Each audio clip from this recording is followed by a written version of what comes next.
And computer. Okay, there we go. Okay, everyone, welcome. Welcome to another episode of Tales of the Forgotten Seas, where you know what we're doing. There's no need for me to repeat it over and over, but just as a reminder, if you are just jumping in for the first time, we are So odd playtesting. episode to jump in on, but sure. Yeah, very odd episode, but if you jump in and you suggest it for the first time, you think, what they are doing here? We are playtesting a brand new tabletop roleplay game of my creation. And so, go back to episode one. Yeah, do Just, that. just go back, and you are Yeah. going to have a fun time.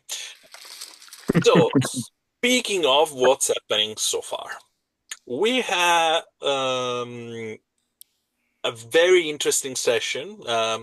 We had Miguel facing his mom, discovering some truth, um, brooding about them out in the rain and in this very dramatic scene. Uh, and actually, being able, after a nice chat with the rest of his companions, to actually came out with some kind of plan, more like a purpose. Is like, I'm going to find my wife, I'm going to save her from the Inquisition, kinda, or I'm going to die trying, most possible. In the meantime, there was another this little small group of people finally were able to translate Captain Kidd's message. They were finally able to get to this woman in the middle of the forest and get the information they needed in exchange of something. This very weird, non-cool woman, a goblinoid little one, that gave an omen to Rock. Explore Jarvis' past with a glimpse. And she was also she was leaning to do something also with Miguel, but the two of you were enough.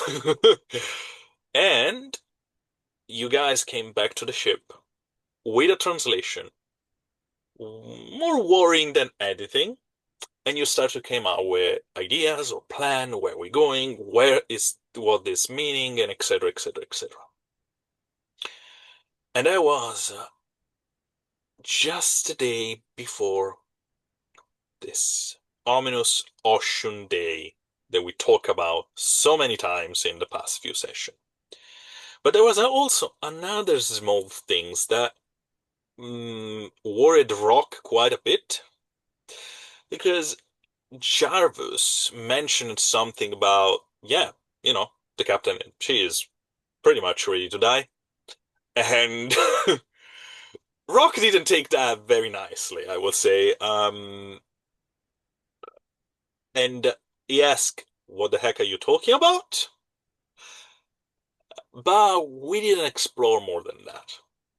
Because maybe there was not the right time, or maybe Rock has other intention. I don't know about that. Just supposition, just wondering.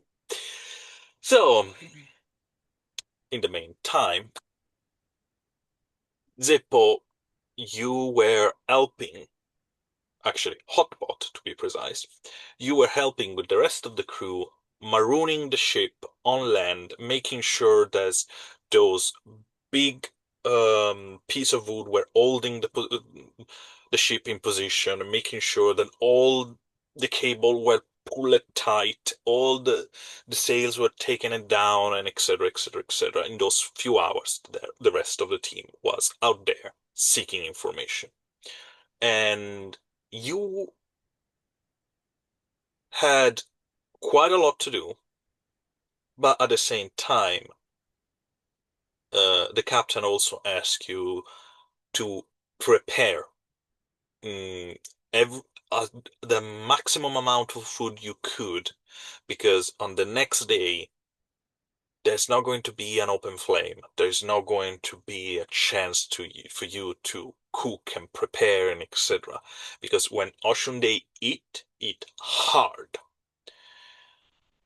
So I don't want you to go into massive detail about it, but just tell me while you're planning to face those 24 hours of this harsh reality where the entire archipelago is engulfed in the perfect storm.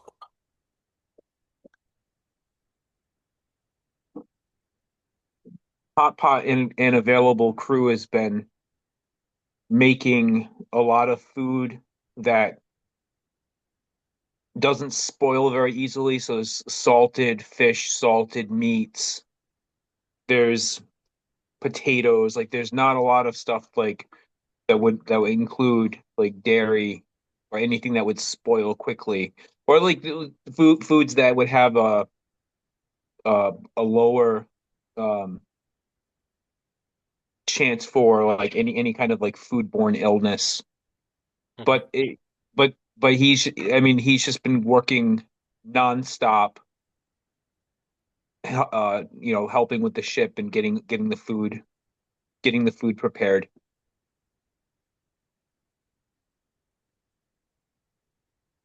Okay, sounds good for me. I mean So, the food might be bland, mhm, but it's sustenance and it will keep us alive. And ultimately, um, it's just a day. If yeah, people eat a little less, they're not going to die. They're not going to starve. no, So there's lots of potatoes, there's rice, like salted meats, some like vegetables like I don't know, like nori or any kind of like any type of sea vegetable that might be preserved from the natural salt of the ocean. yeah, like seaweed and other things like that. And you got definitely quite amount of pickle food that they can be, just use it for the occasion and such like. So, like you said, it's not going to be, this banquet, but definitely something that will keep them uh, with a lot of energy, ready to react. Because that's the thing. Most of the time, you know, you will be just wait. However, when something happens, everyone need to snap immediately. Just they need to run, they need to have to be ready. Because if they made a mistake, there's no turning back.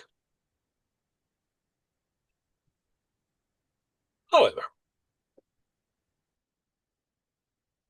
we left last session with a crack of thunder. The signal that something is started.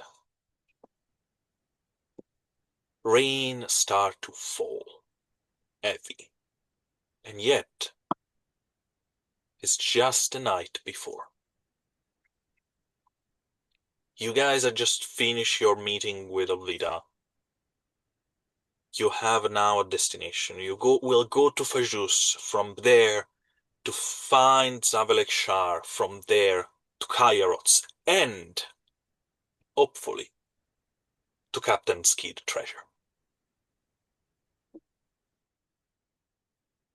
The evening is quiet, everyone is nervous and ready.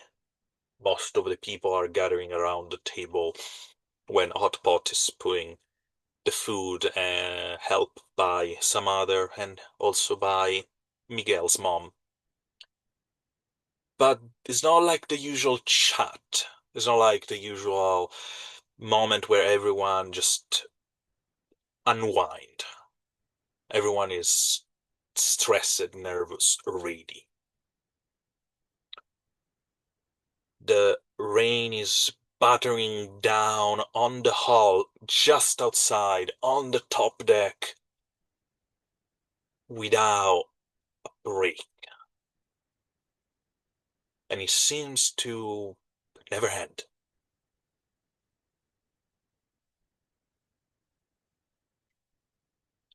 And when it's almost night, when you feel that you have passed the moment between probably 9:30, close to 10, You all feel it, like every single year. Kind of a strange reverberation in your heart. Like something has been unlocked. This hum that means only one thing. On Fiddle's Green Beach, down close to Harren's, few miles away from here, the temple raised up from the bottom of the sea, and someone rang the black bell of ocean. It started.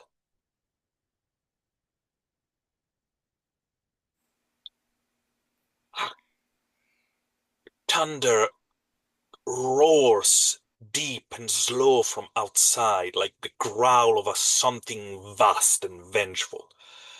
The rain that was falling sideways almost all of a sudden turned upwards, inwards, towards the storm eyes, forming like a strange wave that pushed the cloud in a spiral.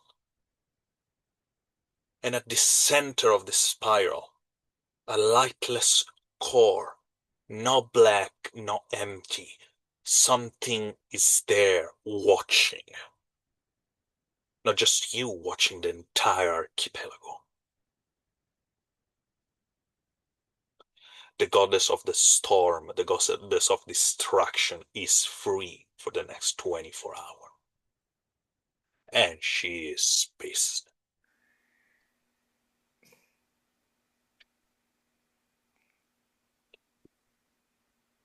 What's your reaction? Now. Okay, so if you guys don't mind, two things. One, did that package, Zeppo got the package of random stuff, herbs, medicine, whatever I got from the old lady. Yes, you were able Okay, definitely to give it to Hotpot. okay, good, because yeah, we might need that to help patch people up. My reaction is practical. I'm looking for anything that could leak and trying to patch it. I'm going to basically running around with like some tools and being like, nope, just like closing things up. Okay, so I immediately need from you investigation or perception roll, Oh, followed by crafting. crafting. Oh, I actually have dot. Okay. Investigation. Oh, their investigation and perception are the same, but in this case, I feel like it's perception. He's like, kind of like listening around, being like, "Where is the leaks?" Perfect. Perception and cunning. Okay, 6 dice is pretty good. Go with that. In the meantime, the rock does this. The rest of you think about your reaction and what you're going to do and how you feel about what just happening. So Jarvis, I'm gonna say that last year on Ocean Day, wherever Jarvis was, he felt that energy of the ocean, of this goddess being released, and that was when something turned on with him as far as magic was concerned. And it's only happened in the last couple of months that he's actually gained the ability to wield magic and use it. But now he's gotten this ring. He's gotten the magical armor. Um, this book. The thing he just made. He's gotten all this magic, and some of it fairly recent. And when the storm started, before it got too heavy, he found a place that was kind of like a doorway where he could be outside a little bit, and he tied himself off so he wouldn't get like sucked off by the wind or anything like that. But he's out there, um, in not a lot of clothing, just with his magical things, and is just trying to suck up that energy. He's reaching out to that goddess. He's reaching out to the power of the sea. He's trying to tap into all of it. He's trying to find that that nexus point where all of these things kind of meet, and he's trying to see himself as that nexus point where all these simple or crazy art magical powers kind of converge, and he's trying to tie those knots around himself and um, restrain himself and the magic at the same time, and trying to like tie himself to it stronger and stronger. Mhm. Do I? Can I have a crafting roll from you as well, please, Rock, while you were telling me? Oh yeah. So I have two. I rolled two. So first of all, perception was 13. Let's get that out of the way. Okay, great. And then crafting, I rolled two sixes, but I only have one dot. So my does anything explode or no? If you have one dot, is explode. Okay. You keep two dice, the highest and the lowest. If there Okay. is a So six, oh, the explode. highest and the lowest. Ah, crap. When you have one dot, you always keep. Okay, so no dot, highest and lowest, no explosion. One dot, highest, lowest, one explosion. Two dots, two highest, one explosion. Okay. So now I'm Okay? trying to remember what the other one was. Give me a sec. Don't worry. Because it got bumped If afterwards. you know what, re-roll it. Okay. Yeah. I'm allowing it, so we don't have, Sure. the memory problems and No, so. it got bumped after I grabbed the sixes, and then Yeah. So let's see. So that's for that. It would be. I gotta go back again. Agility, right? Crafting's agility. Yeah. Okay. So agility. So that's 4 dice, and then 1 dice of crafting. So 5 dice. Yeah. And then re-roll that. Hmm. Okay. So that's a little easier. So it's a 5 and a 2. So those are the two. Nothing explodes. So 5 and 2, 7, 7 and 3, 10. Okay, so we have a 13 and a 10. Yep. So, first of all, before I move back to Hot Pot and what it's going to do, and to Jarvis' role, you notice that the hull is sweating. No leaks. It's like beads of cold water forming along nails and the seams of the wood. Mm, The smell of iron and salt fill the air. It's something related to the pressure outside. Pressure, compressed force moisturizing through the sealed planks. This is not good. okay. Is there You any? locate the, Yeah. you try to locate the worst seams, and you find there is this slightly gap that is kind of leaking water inside. And with your skill, you started to put tar and cloth and wedges in order to hold it there. Okay. It Uh, seems to stop. You don't know how long it's going to hold. okay. Um, is there a moment before we cut away from me? Because I'll be like, as I see, is Garvis's action happening pretty much simultaneous? Like he's getting his ropes on and he's getting out to climbing Yes. out there. I'm like, oh, that's great that you're communing with nature and everything, but I would prefer that we stop all these leaks from crushing the hull. And that's basically where I'll end my scene. Fair enough. And Jarvis, you're hearing this. How much do you listen before I tell you what's happened with your rolls?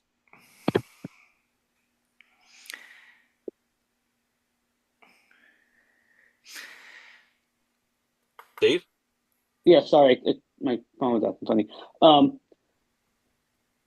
I would hear, I would hear rock, Hmm. and I would I would definitely appreciate his concern.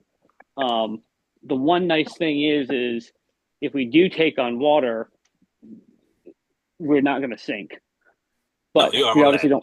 don't. But yeah, because we're on land, so there's only so much concern that we would take from that.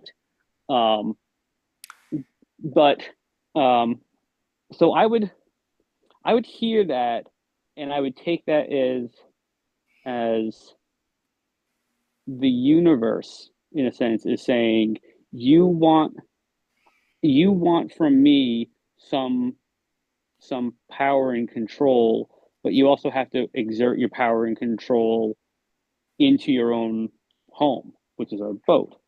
And so I have abilities to control water. Hmm. And so I go, okay, let's do that then. And so I'm going to um, try to use the spell Call Rain, and I'm going to try to start pulling the air out the door from behind me and pulling at that moisture that is finding its way into the ship You'll and be a try to call the dehumidifier. rain. I'm yeah, basically being a human dehumidifier, and I'm trying to call the rain out of the ship and out into back out into the outside. Outside. Okay, perfect. I'm asking you something. You, Mm-hmm, all of you, know oceanic rituals. mm-hmm, Is something that a lot of people do during every year.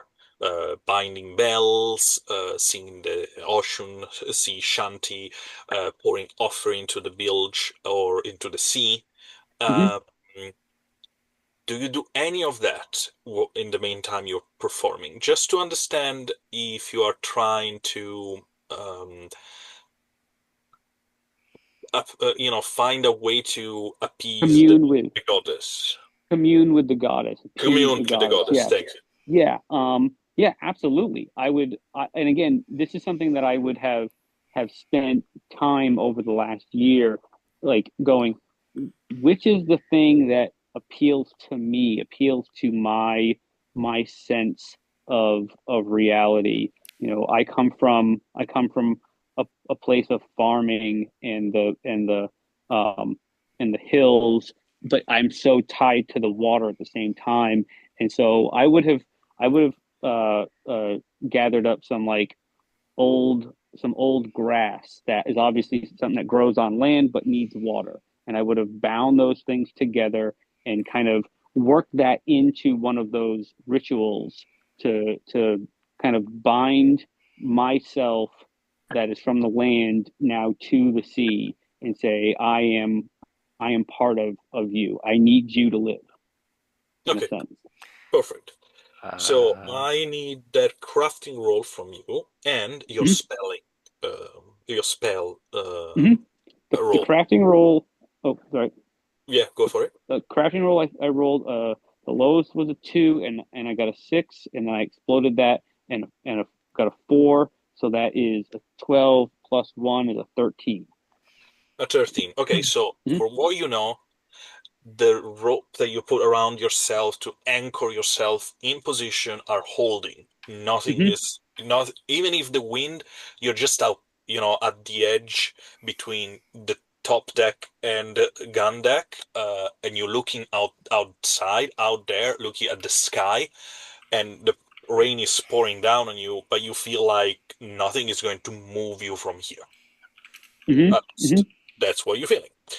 Yes. Um, Now I need your spell. In the meantime, you roll for that. Hotpot. Sorry, Going back, remind me real quick, what do I roll for that particular spell? your spell, the amount of dot you have on the spell, Mm-hmm. and it works like any skills with your wisdom, Okay. because Tides of the Storm is based on wisdom. Other Mm-hmm. School of Magic are based on intelligence, and other ones are based on presence. But I this have one specifically is wisdom. I have 0 dots in that spell. So I would Highest roll and lowest, highest and lowest. All right, great. no Um, explosion. You mhm. need to hit that target number. But Yeah, I do. because you use those, you try to commune with the goddess, and maybe you're chanting or anything else. Mhm. I will give you. I will lower the first roll to uh, two, two lower than your usual target number. Okay, perfect. So I'm it'd be an 8. sorry. I have a very demanding cat right now. Oh, okay. You probably heard the meowing in the no, background. no, actually, I didn't hear Mhm. it. Hotpot, please, what you were doing in the meantime, all of this happening. I just want to clarify something. Earlier, when Yes. you were describing what was happening, my son was whispering in my ears and I couldn't hear you. You were describing like were you describing like this entity that was coming up out of the ocean, No, no, no, or you don't it's just a see anything. feeling? No, no, It's you just a don't see. feeling. It's just a feeling. You know that she's out there. You know that she's free. That the chain that hold ocean down at the bottom of the ocean that allow her just to, cause some storm here and there, or, you know, quite the wave here and there, taking down some ship here and there during the year, are now being unchained. And she will Okay. take it on everything and everyone with no regard. Okay. Our ship is in some form of dry dock. How far It away is. from it? How Oh, far from how far from the sorry? yeah, no. On a dry dock, maroon on a dry dock, fix it, and you're I will say 150 feet away from the ocean itself. You're not far away. You're still close to the harbor. So this is what Hot Pot is doing. He's trying to anticipate what you cannot anticipate. So Mhm. he is still trying to, like, he's in the galley, still trying to, prepare food, last minute meals or teas or drinks that will help support people's energy. But he's also trying to put together um, something to heal somebody if they get hurt. If Mhm. in the storm, if something something falls and uh, somebody breaks a leg or injures themselves, so he's like, I know, he has some, I don't see it offhand. He has some potions to help people, to heal people, but he's trying to bolster that supply, so he's cooking and trying to create that. But then he hears Rock trying to communicate with Jarvis, and he turns to Rock. Is that fool on deck? I think he's in the hallway. Like he's like It's helping. literally okay. So, guys, just to give you an understanding where Jarvis is, there is the top deck, and there are the stairs that goes to the gun deck where everyone is right now, plus the few that decided to go add in the cargo hold with the Geraldine just to be safe. And Jarvis is there at the stairs, just putting ropes to holding itself there. We just looking at the sky. it, um, he's not full enough He's to be on deck, but he's on the edge of it. Okay, he's having a religious okay. moment. Okay, it's fine. Yeah, well, I know a few people with religious moments, and they're crazy. Rock shakes his head. Jarvis, you really shouldn't even be up there. You should come downstairs with the rest of us. I don't I'm sure recommend. there's no answer. Give me a moment, Hot Pot. I'm enjoying myself. Just give Yeah, me well, give you're me time. enjoying yourself now until you get sucked off by the wind and we find you in the ocean a week from now. I'm not. I don't. That sounds great. I'll get sucked off by the wind. Uh, yeah, yeah. Great. In the um. meantime, you guys are laughing about it. Can I have that roll, So Jarvis? thank you for lowering the difficulty. You lowered it to an 8, and that's exactly what I got was an 8. That's very So lucky. So, yeah, very lucky. thanks to your offering, thanks to your commuting, is you are pushing the water out. You are pushing what is pouring in just out and siphoning towards the rest. You giving back to the sky, and thanks to that, rock failure is no longer a failure. No, it was So good the first time. See, I told you. It's great. so it's a 30-foot radius Oh wait, and I Yes. gotta roll. It's hold on. It's a 30 foot You radius effect, which is Mhm. probably a good amount of the boat. A good amount of the boat. I would say one third of the boat, where the rest of the team are working and etc. And I will say this. You And it guys lasts for know it. and it lasts for 4 minutes. I rolled a Mhm. 4 on that, and so you just see the water as it's coming through. It just starts getting pulled up off of the walls and turns into a little bit of a mist, and it all just starts flowing up, and you just see this like white cloud just finding its way through that 30 foot radius, and air just starts pulling that uh, that misty air right out of the Well, hole that I'm standing in, and if there's water downstairs, now it's less. yeah, but okay. Rock's mindset is, yeah, it's really impressive, but like, how how long are you gonna be able to keep that up though? And 4 minutes. strangely, let the GM intervene there. Yeah, It doesn't stay for 4 minutes. You keep pushing and pushing, and strangely, you feel like your energy is in your energy is getting lower, but you are being able to keep up and keep pushing the water away. The spell doesn't end in the same amount of time they usually do. Using Ties of the Storm School of Magic during Ocean Day has different effect than usual. fair. Mm-hmm. The thing is, more you using it, more tired you will become, Mm-hmm. and also less chances for you to succeed in future roll. Mm-hmm. Because now the difficulty is back to 10.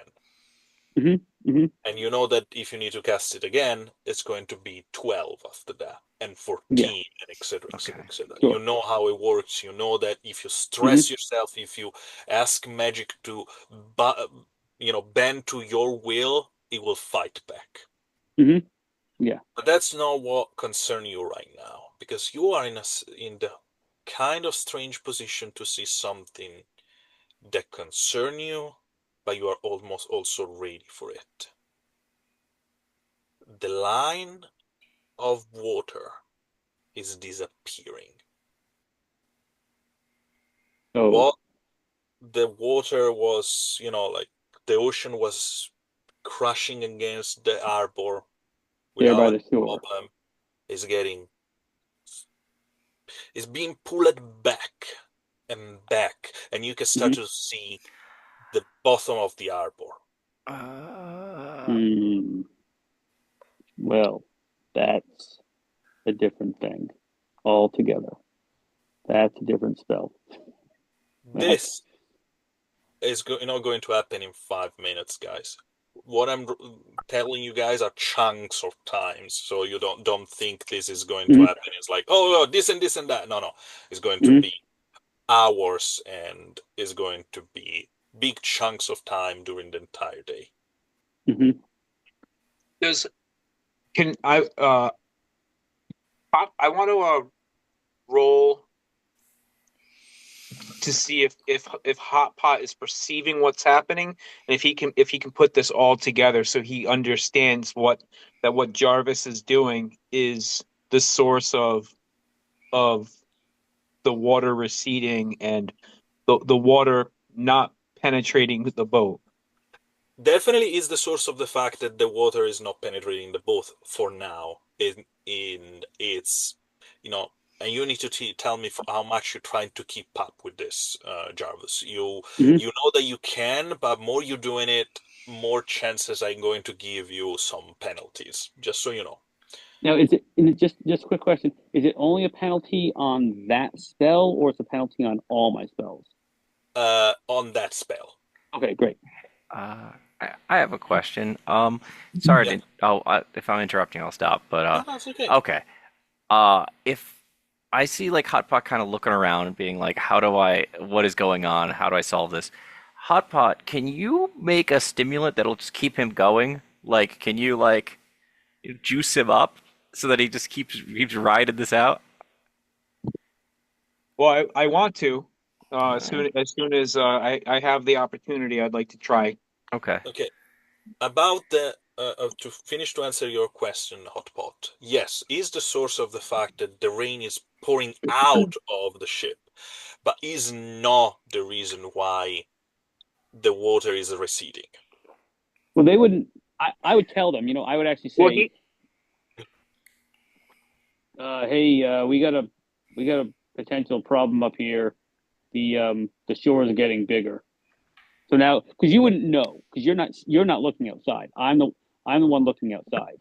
So I would tell you guys, hey, the shore is getting bigger, and that's not good. We all know what that tsunami? means. Yeah, that's a tsunami. Ah, that's Bad. that's really bad. hmm Are we? Is the boat facing in such a direction? It got pulled directly out of the water. So the tsunami, if a tsunami was coming, it would be crashing against the very back of the boat. Yes, Okay. That might not be what's the shape of the back of the boat? Is it flat like a wall? Yeah. it's flat. Yeah. Yeah. So if the tsunami eat you from the back, there is a good chance it's going to push everything, the whole entire sloop, out of what is holding it against the buildings that are in front of it. Mm. hmm Yeah. Um, I'm. I may have to go up on deck. Okay, so you now have the first chunk of the events, the first moment of the day. You don't see a tsunami on the horizon hmm for quite some time. The water stopped to receding, That's and good. he's there, almost like holding his breath. hmm And the sea suddenly no longer follow its law. You rise, not in waves. It's a wall, a glassy cliff of water that you can see from miles away, holding this shape almost like it's made of liquid gold. You, from your position, still in, see a tsunami taller than the cliff of Ugre itself, going to slam on the distant coastline of Aegeus on your left. So it doesn't look like it's coming directly at us. It doesn't seem to. Hmm. Are you actually going to, take some few steps forward to look better at what's going on, or you stay where you are? Is the wind still pretty dangerous at this point? The wind is like the rain is hammering down without, it's now going to soft. Yeah. Yeah. Um, I am gonna find a length of rope. Brock, Hot Pot, get up here. I need you to hold on to this rope. And he's got the rope tied around his waist, pretty tight. Um, uh, Come up here and hold on to this. I gotta take a closer look. Okay, if you guys allow this, I need from both of you an athletic check, and in the meantime, Jarvis, I need from you a stamina roll. Is is any of the other people down here like Captain Alvida, the big shark guy? Just saying, like, They are all there. oh, Everyone is trying to also doing some other work on the ship, because what you notice is not you're not the only one that noticed that right, the water okay, is pouring, but they're and not also like close enough nearby to like be like, hey, the big shark guy, could you hold on to this? 'Cause he's definitely strong enough. We know that from like the beginning. meh, it's strong. Not it's probably a little bit stronger than you, but not much stronger. Okay, Kuan is tall and lean. It's not made of Oh, muscle. okay, gotcha. All right. Also, I remind you, then I explain it. I remind you and also all the viewer, Quan is a sniper, not Uh, a close combat fighter. okay, well, my three dice of might. Here we go. So you roll also hotpot if you are deciding to join. Well, I'm gonna join. But I wanted to Hmm. cast attempts to cast revitalizing touch. That's very good. Revitalizing touch usually is helps people under stress or fatigue. So that stamina roll that I ask you, Jarvis, Mm-hmm. is with advantage. So you roll an extra dice that you can keep. Okay. All right. And I would be waiting for the two of them to come up. So. Yeah. So just What? moving things ahead, you guys are Mm-hmm. holding this rope. In the meantime, the Jarvis are stepping out. So I need those two athletic roll. I rolled it all right. Go for it. Okay. Do you want me to tell you the number? Yeah. Okay. So it's just might, and I only get the highest and the lowest, right? Plus, yeah. Plus Okay. your bonus modifier. Okay, so 6. Perfect. Okay. And what was the result from Hotpot with your athletics? I rolled a 6 and a 5. Oh, Yeah. I keep the two highest, or is it the highest and the lowest? I'm sorry. Depending of how many dots you have on it. Oh, I have one dot on athletic. I The rolled a highest 6, a you 5. have you keep because you have one dot. You keep the highest and the lowest. But if there is a Oh, okay. six, explode. Oh, okay. So I rolled a 5. I mean a 6, a 3. I re-rolled the 6 for an additional 3. So it's 12 plus the one modifier. Plus, okay, so 13. So 13. Okay, so Hot I pot's the love anchor. how you. I was going to tell you this, guys, but you didn't see it. But I have a stress kind of situation here. Every time you fail, I put one dot on one side. Every time you succeed, I put a one dot on the other side. More stress you accumulate, more the situation is getting worse. However, you are keep balancing one failure, one success, one failure, one success. So the situation is not escalating. That's good, but it's not getting better. I'm holding on so tight, guys. I'm holding on so tight.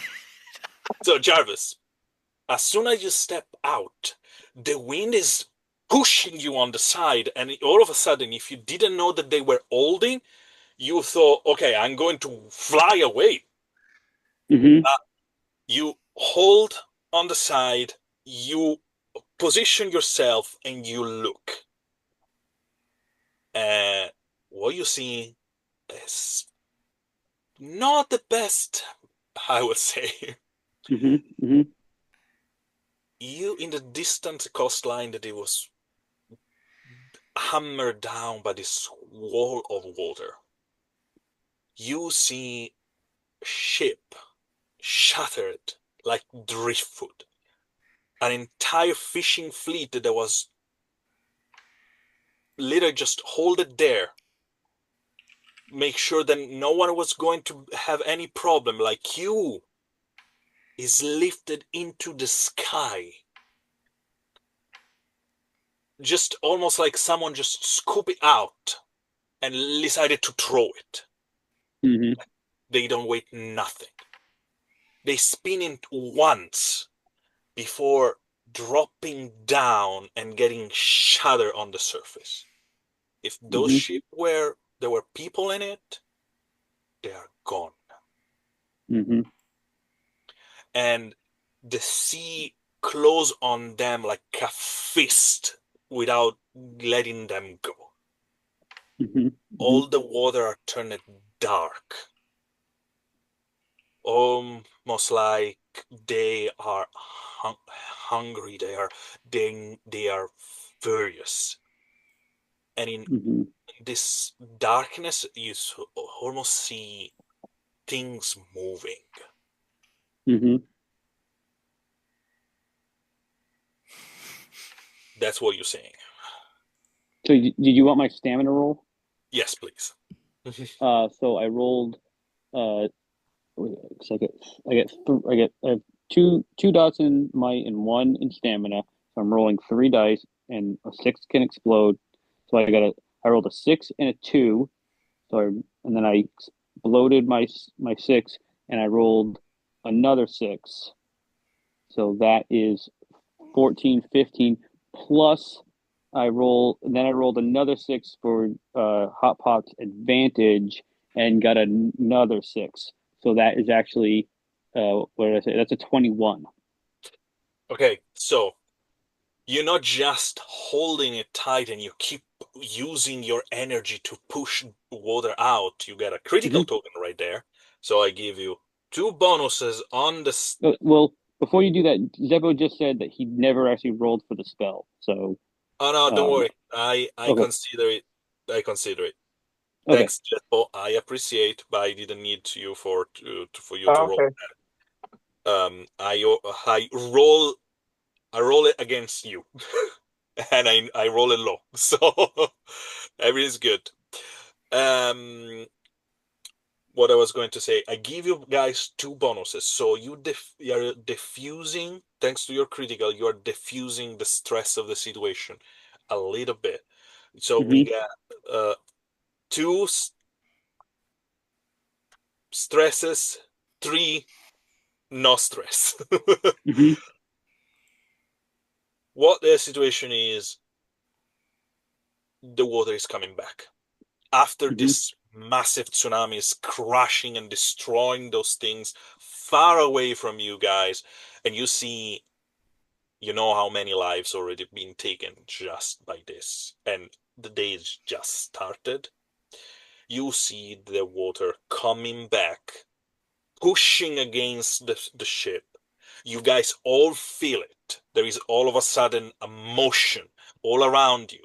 The water reach the harbor, reach the shore, get into the street, but and floating pretty much everything. But when it crash against the ship, is not strong enough to move it.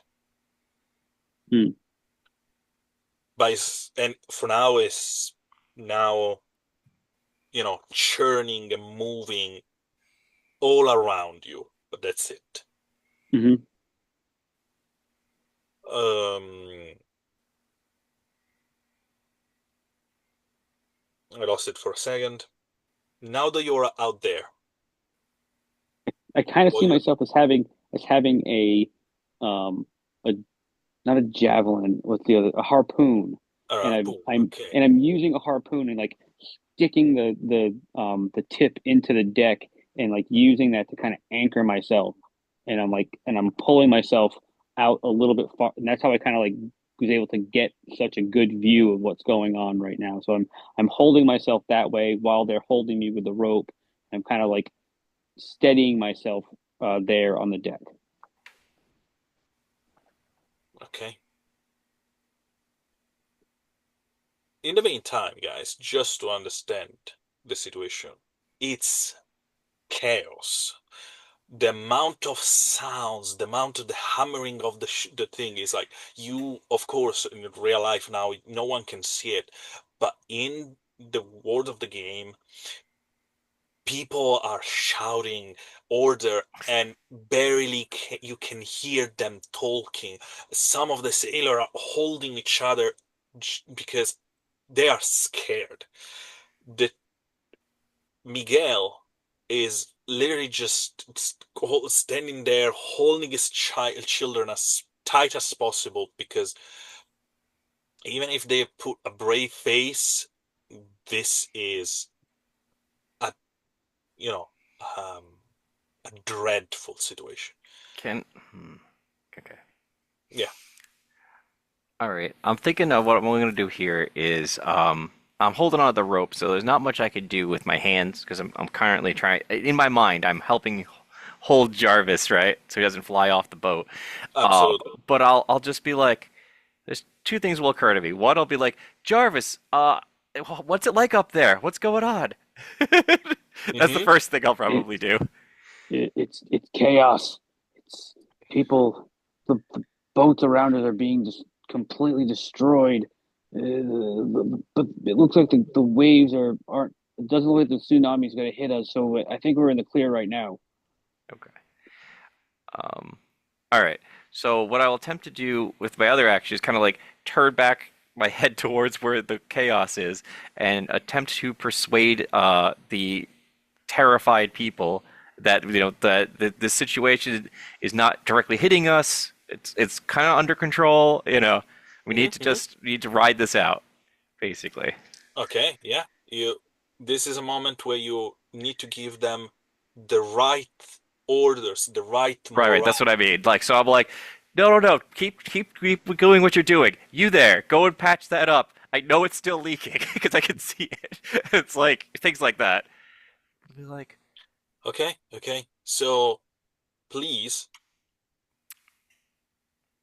right now, authority under this divine pressure can make the difference. right. And you are shouting to a group of people while in the meantime on the other side of the ship, Halvida is doing the same. So at this point, I will ask you what kind of things you're going to do. You tried with your persuasion, you tried with the intimidation. What kind of figure are you right now? Rock has never, unless he needed to, he's not. She doesn't go straight to intimidation. So it's gonna be either persuasion or deception. At the moment, we'll try persuasion because we are on a positive side, right? So it's like I will go with just being like, no, what we need to do is stay calm, and you need to do these things, and it's very important that you stay there. You know what I mean? Like just sort of like directing the flow of traffic, right? That's Perfect. So your morale is, right now is under the morale of the ship is under your command. So please. right. Well, so he as a character, as far as I've played him, has literally no like religious or occult background or any of that. So all he's doing is taking from the perspective of this is the worst storm ever, so just ride it out. Fair, Right? fair, Yeah. absolutely. Okay. I don't know if you want me to roll what is it? I assume No, let's no, I see. ask you. You can decide it. You Yeah, yeah, say yeah. It's gonna be persuasion at this so. point. Roll for it. Persuasion and presence, yeah. So add those together. In the So meantime, you're rolling. I know what that Jarvis is doing. Hot pot, you're also holding tight. There is anything else you want to say or do? The Hot Pot is holding a rope as well. Yeah, yeah. I ask you both to roll to help him. Right. Okay. I just wanted to make sure he was still doing that. Yeah, yeah. Um. Or if you don't, you can tell me, oh, I stop, Yeah. and Jarvis will go, I have a problem there. okay, um. so Does that's he see? Does Hot Pot see Miguel's children? Yes, the scene is for everyone, so Okay. Okay. Hot Pot has like the rope kind of like looped around his arm, and he's holding steadfast. And if he were to like let go with one hand, does he feel comfortable to let go with one hand, hmm, or would that compromise his grip? that's the thing. The wind is still very, very strong, but at the moment you also have Rock there holding it, and Jarvis seems to be, gripping on this harpoon to stabilize itself. So probably will not initiate your action. Okay. The thing is, you don't have, you are not, you can't have certainty in those situations. Yeah. Okay. okay. He's Okay. not. He's not going. He's gonna hold fast. And he looks at the children and he says, I have if over in that drawer over there, I've got some honey candy. If you want to go get some candy, you're help yourself. Take it. Help yourself to as much as you want. Just to let you understand, you are shouting this in the middle of the storm.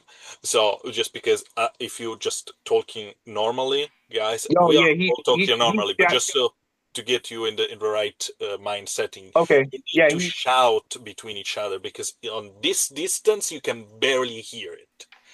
okay. Because of the amount of sounds that just surround you. But yes, you shout Yeah, this, he's and shouting because what he would do if he weren't holding the rope is he would actually go get the candy and give it to the children and say to that and try to like make them feel safer or better. Like here's some sweets to sort of assuage your fears. So he's shouting this at a real random time, like who is going to be holding his friend's lifeline and Mhm. shouting to some kids to like go eat the candy. Yeah, go eat the candy. And I rolled a perception roll for Miguel, and actually Miguel is able to hear you and repeat what you say are doing, and make sure that the two children are looking your direction. You see their faces still scared, but there is a slight smile from the little girl, and Miguel will just moving there closer to the galley, and after a few minutes, they're going to just enjoy a couple of candy each. Because still, Miguel doesn't want them to. Yeah, Um, because if the ship doesn't get like picked up and dropped and destroyed, and if we don't all die, you don't want hyped up kids. no, Okay. fair enough. So, Fate what worse was than death. So I rolled the roll. I had to double check the rules, so I reposted the vid because everybody kept asking about the dots. So there you go. It's all in chat. I rolled. Was it the end result ended up being two sixes and a three because I have three dots, and so perfect? both the sixes exploded. Unfortunately, it wasn't a lot, but the total sum was 21. The total sum of 21. Great. You actually managed to get to everyone by Hey, one you no, point. you know I don't let go of the rope, but like, hey, The difficult for this roll was 20. ah, of course, rock in the line, rock in the Rock and line. the line, and rock and the line give us a little bit of less stress situation.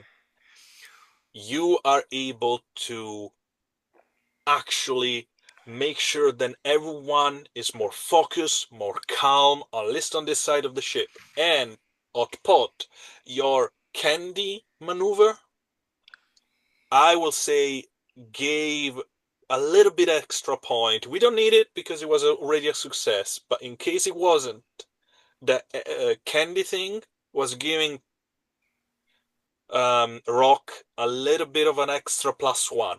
So technically you roll a 22. Cool. And I get a critical token, I assume, from that. No, because this is just a regular success, unfortunately. No. Oh, that's fine. Unfortunately, because as I said, this was a very difficult roll. Okay. Uh, However, great result. We move forward because Jarvis, now that you are surrounded by water, nothing is coming in. You are keep pushing the rain out by your starting, and it's been already a couple of hours, probably a little bit more, and the spell is still going on. Hmm. You started to see something different. Mm. The water around you are alive. Mm. Finally, well, as in the sea, start to visit, looking for prey, looking for victims. Hmm. The beginning, you just see shadow around you, then a shark fin, with a couple of them with trailing harpoon that come from probably some other ship, still Hmm.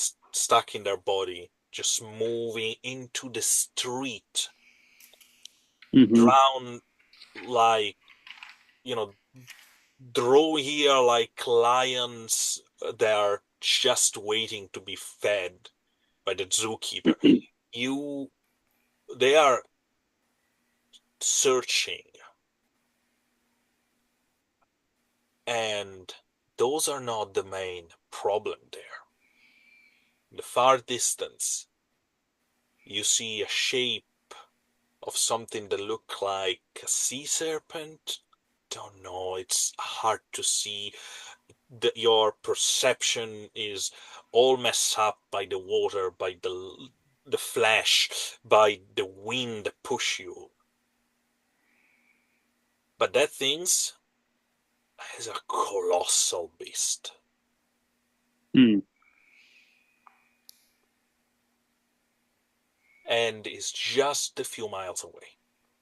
Mm.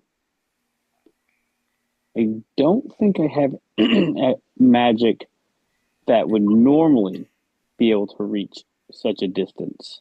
No. But um, the two that I would probably want to use when that thing got too close. 'Cause right now, I'm not so concerned about the sharks because if there's anybody in the water right now, they're they're probably either dead or dying, and there's nothing I can do about that.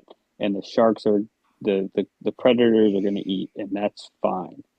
Um, I feel for those people, but I have if I have to protect my home. That's what I was just told. Um, and so I am going to keep an eye on if the water level gets too high where the sharks might start. I mean, they're probably good sized animals. Um, if they start getting too close and I start feeling like they're becoming an issue, then I might use a spell. But I'm mostly keeping. I think the water level is probably low. It's probably, not touching the bottom of the boat. Yeah. Okay, so I feel like okay, the sharks aren't a problem for us right now, Not for now, but definitely. I've got to keep an eye on that creature out there. Um, I meant to ask you this. Yes. Do I know? So the I have the ring on, and Hmm. it's the Witches of Ebola. Mm. Do I know what kind of connection that sect of the witches has between the goddess that is raging, the ocean, Oshun. Um, Oshun? Oshun or Oshun, as you want to pronounce it. Mm-hmm.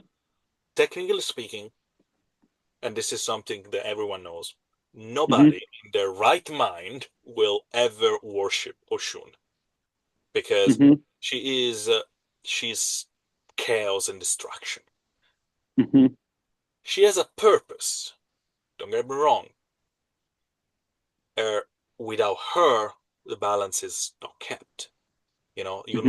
You cannot create without destroying something. So Mm-hmm. she is necessary, Mm-hmm. but no one will actually worship her. Mm-hmm. No, actually, and now based on what you know and your occult experience and what you're studying and your ring, nobody knows what the three uh, covens worship actually. Okay. Okay. And Hmm. I I know that this coven is the one that looks the most at death. And so Yeah. I'm looking around and I'm seeing, and I'm going to grip the ring.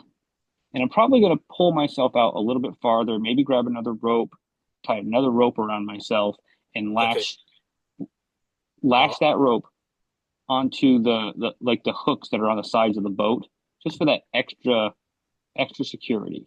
That just might just take a minute, if that's okay. But I'm gonna grip onto that ring, and I'm gonna be looking at these people dying, and I'm gonna go, the purpose of their death is chaos. It is to feed these creatures, to maintain the balance. That is what you teach me in this moment. To believe that their death has that purpose, but our death does not. Our death does is not today. Our death serves our life serves a purpose to stop the unbalance that would happen if we don't complete our task. Okay. At the moment, for you feel your spell finally coming to an end. Mm-hmm. Has been active for so long time. You never had that power passing through your vein for so long time. Maybe it was hot pot or a rest, or maybe this. Sorry, the Mm-hmm. revitalizing touch, or maybe it was just the fact that Oshun is there, and so the power of the storm passed through everything right now. You Mm-hmm. don't know if it was that, but it's coming to an end. Mm-hmm. And while the water started to pouring down on you heavily, and everyone inside start to feel that the situation is getting a little bit calmer, not worst, but it's definitely not getting, it's not getting better, but definitely not getting worst. There is another things that you, or Leo, can see from your advantage position. But in the meantime, I'm describing this. I need another roll from Hot Pot and Rock to hold on tight, while Jarvis is pushing itself more into the danger. Sorry, guys. So, If Can I? either of you feels like you want a critical token, I would be thrilled to give it to you. I would, if anybody needs it, it's probably Rock because Rock has 3 dice. Yes, okay. So you I will now do are that. considered like you have a dot on that stamina, Okay, so 4 dice it is. Nice. and also that means that if there is a six, you keep the highest and lowest, and if there is a six, explode. Okay. Uh, in the meantime, you both roll hot pot and rock. You wouldn't believe this roll, but all right, let's go. Um, Jarvis, you see something else. The colossal sea snake that was there, you don't see it now. It's probably gone. It's probably, just underwater, miles away from you. Hopefully, hunting something else. Maybe. But you see something that has no body at all. A shape in the rain. Almost like you can feel the edge of it with your eyes.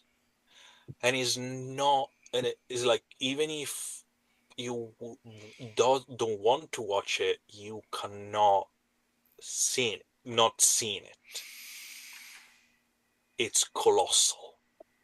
It's a titan, a silhouette in the rain, moving thunder and lightning like a painter. You see, just for a glimpse, the silhouette of Oshun herself in the rain.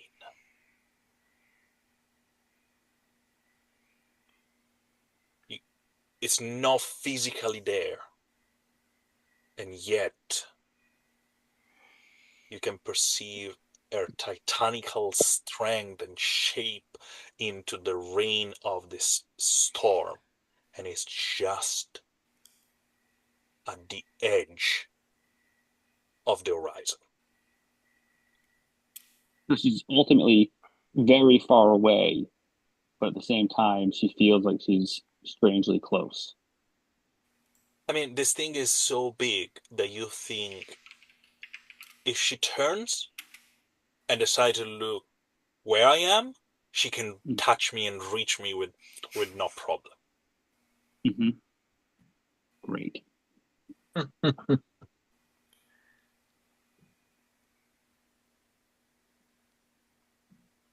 Just to give you an idea of what you can perceive, not see, but just perceive, it's a feminine figure for sure. Probably with long hair. It's hard to tell, but those when her head move, you see almost something following, and Mm-hmm. those long arms with clawed hands that each of them just grabbing a lightning, a thunder, and just throw it in the distance, pushing her hand on the water, splashing it, almost like a child playing on the beach, while every single one of those waves she rides is a titanic tsunami that she's pushed left and right. And she is laughing. You cannot hear it, but she is laughing. Mm. He's having a good So, time. so what? Um, where? How about those athletic roll from my other two players? Amazingly, I rolled two sixes actually, but I couldn't keep the other one, so it became a 10, and so I came 15, which is abnormal. Apparently, what Rock did was not using might. He basically, like, I could only assume, wrapped the rope like around his arm and was like, "No, you're not going out." You're not going anywhere. You're using your intelligence to put yourself at the right angle, and I you like brace myself hold on against the tight. wall. What was it for Oddpot? Hot Pot rolled a 7. Okay, so you are actually, You slide in his feet or like, yeah, you guys are doing amazing to keep this balance while there is always, but you guys now have Go forth. two successes against, you have 5 successes against 3 failure. Mm-hmm. The situation is getting better because at the moment, it's almost like Ocean decided to look somewhere else. But before we do that, what was your reaction to this entity, Jarvis? Just give us what Jarvis is thinking, is feeling. give it a wink, be like, He looks up and is just in awe. He is getting to see a goddess. That would actually be one of the what do they call them? The ones that the uh, Julian Graves, Mm-hmm. the Fatwa. The fatwas, yeah. Is she ultimately a Fatwa? So technically speaking, so what you guys know, the fatwa as the residue of the three goddess putting all their energy together and Mm-hmm. creating the world. Mm-hmm. So they are like, I was like, oh, I'm using all of this energy and there is this a little bit left, and Mm-hmm. this left energy decided to take shape and will, and the fatwa were created. Mm-hmm. So compared to like there is a power there that the fatwa will never achieve. Mm-hmm. They are just, you know, dust sparkles compared to the power of God. And this is one of those gods. Yeah, This is one of this the is three goddesses of the archipelago. wow. And so he realizes that.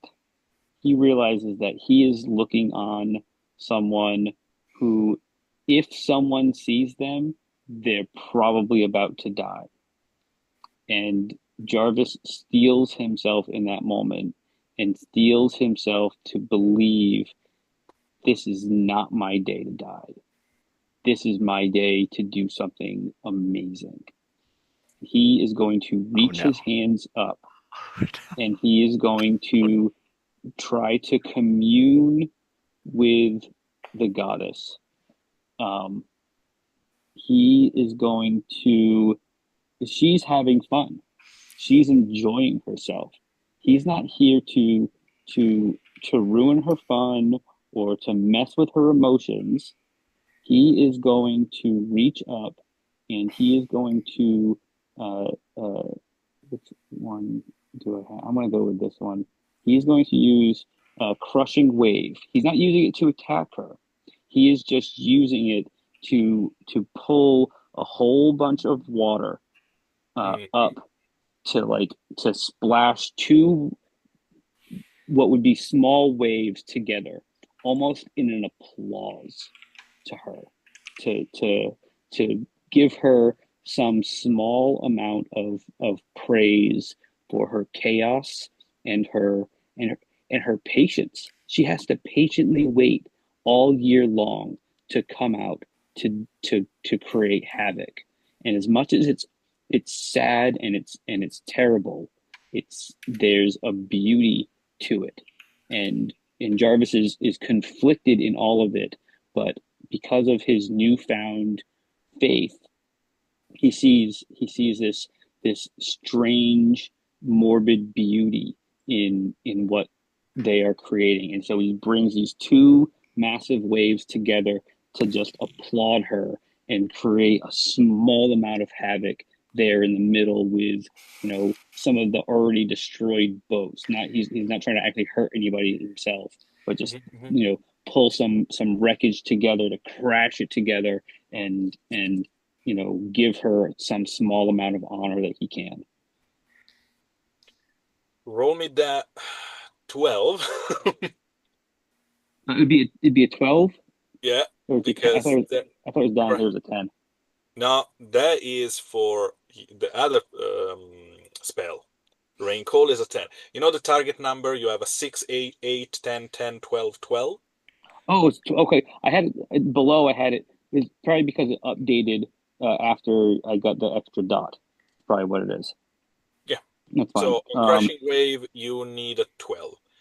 Okay, so I'm rolling It's going to be my difficult. my wisdom, which is 3 plus 1. Oh yeah, no, I'm probably in trouble. Hmm. Does somebody have a critical token that they could throw at me? What are those? I don't get those. Hold Oh, on, let me think. Might still have one left. Now that I think about it. I thought you had gotten one, or thought someone had gotten one earlier. I got one. I Let don't me know if anybody else see. might have. I I don't have one. don't see it on my sheet, so I'm gonna say I don't. Nope, that's fine. I figured I'd ask. All right, so it's It's difficult, but there is a yeah. maybe you can achieve it. Oh, All right. I roll. So I'm keeping the highest and the lowest. yeah, if there is a 6 explode, for So sure. I've got a 6 and a 3. So it's a 9 plus Yeah. the 1 So it's a is a 10. You need to is a roll a 10. 2 or higher. That's a 3. That's a 3. Okay. Just try to focus. You feel the energy rushing into your body and you push. And you know the size of usually the wave you can crush. Mm-hmm. They are they are strong, but not that strong. What you Mm-hmm. pull out is something like a wave the size of a building, Mm-hmm. crushing against each other. And at the beginning, nothing happens. And you hear it.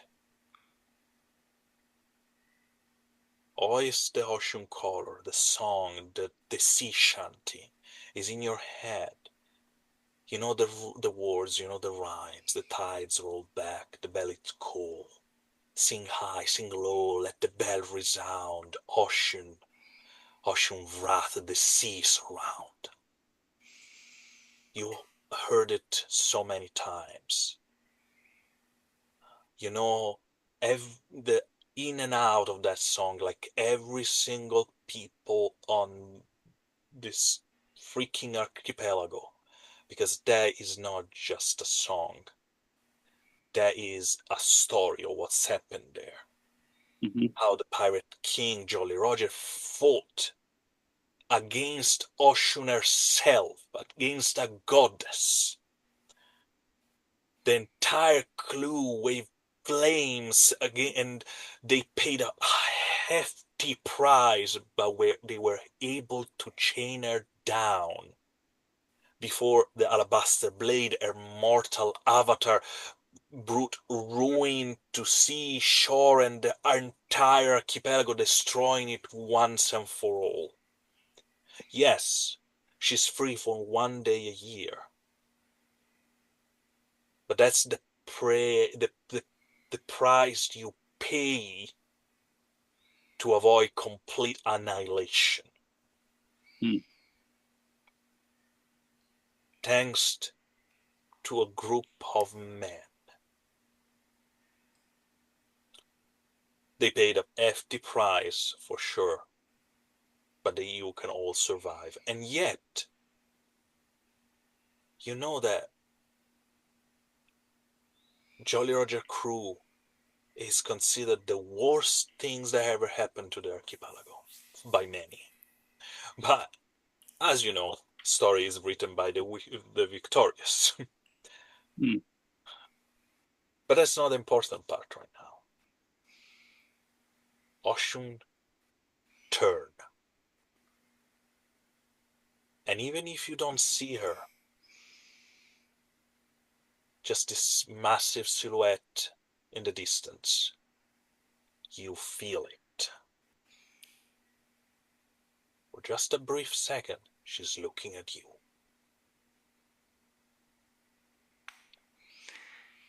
And you start to cry. Because the sadness that eats you in the core is so overwhelming. She wasn't laughing. She's not happy. She's crying her heart out in rage. That mouth open is screaming at the sky, cursing every one of you. Hmm. You killed her. And when I mean her, I don't mean Oshun. You don't know who she's talking about, but you killed her. And that is the reason of your punishment. Hmm. And you faint, Mhm. because that is too much for every mortal. So I kind of imagine it like he does that and is screaming out loud, and like everybody inside the boat can hear him screaming, and then she looks at him and he starts crying, and he falls to his knees, and he just says, "Oh," and then falls to the deck. Uh, So, the other two, what are you doing? can I drag him back into the boat? Absolutely. Uh, Is he tied? Is he still tied up to? oh crap, he's tied up to the Yes, front too. it Yeah, is. tied up on the It hook. is. It is tied up. Um, I'm good. Can I'm we good, guys. tie? Can we tie our ropes to something on the ship to also secure him? Absolutely. just leave him out there tied up. I'm No, fine. no, no, I'm no. But fine. I'm I'm just fine. saying, like, Oh, hold on. Let's think this because through rationally. Okay. after Hot Pot's last roll, Sorry, he guys. realized, he had a secure grip on the Cultist rope for going on. enough for a while, but then like that slippage. Okay. Crap. All right. So how long is this rope? Like this length of rope? Does it go past Hot Pot? Like is he spooling it at the end? Like how far are we talking? No, I mean, guys, you are not far away from each other Okay. because if you want to hold it tight, it cannot go further. If we start to go literally on deck by itself, Uh, etc., you're going to lose Jarvis forever. So s- I will say there is a little bit, further out, and you are still, guys, are still in. But okay. I will say May- 20 I'm gonna. feet top. I Okay, wonder here's the how plan. how would Geraldine fare in this weather? Would she, like could Don't she send like Geraldine out. like slip between the rain and the wind and fetch Uh, his body? the thing is, Geraldine is probably tall enough to reach out and grab him. Um, I remind you guys, she is 7 feet tall. When she stand up. The thing is, Geraldine is also so thin and you know almost. Uh, she's probably going to be pushed away, and you're never going to see her ever Yeah, Yeah. again. yeah, that's the thing. She doesn't have a lot of mass. All right, Hot Pot, I have an idea. I've still got a good grip of this rope.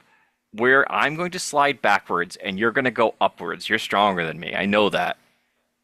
What you should do is I should anchor at the back. I should slide back down the rope, and you climb up the rope. You're smaller and more compact, no offense, and you could climb up to the end of the rope and kind of detach him from whatever safeties he has up there, and then bring him in. Okay? Who's gonna secure me from blowing away? I have the rope. You're gonna hold onto the rope, climb up it, and then you're gonna detach him from whatever he's attached to and drag him back. Not unless you want to try to recruit one of these guys running around, but they're all very busy.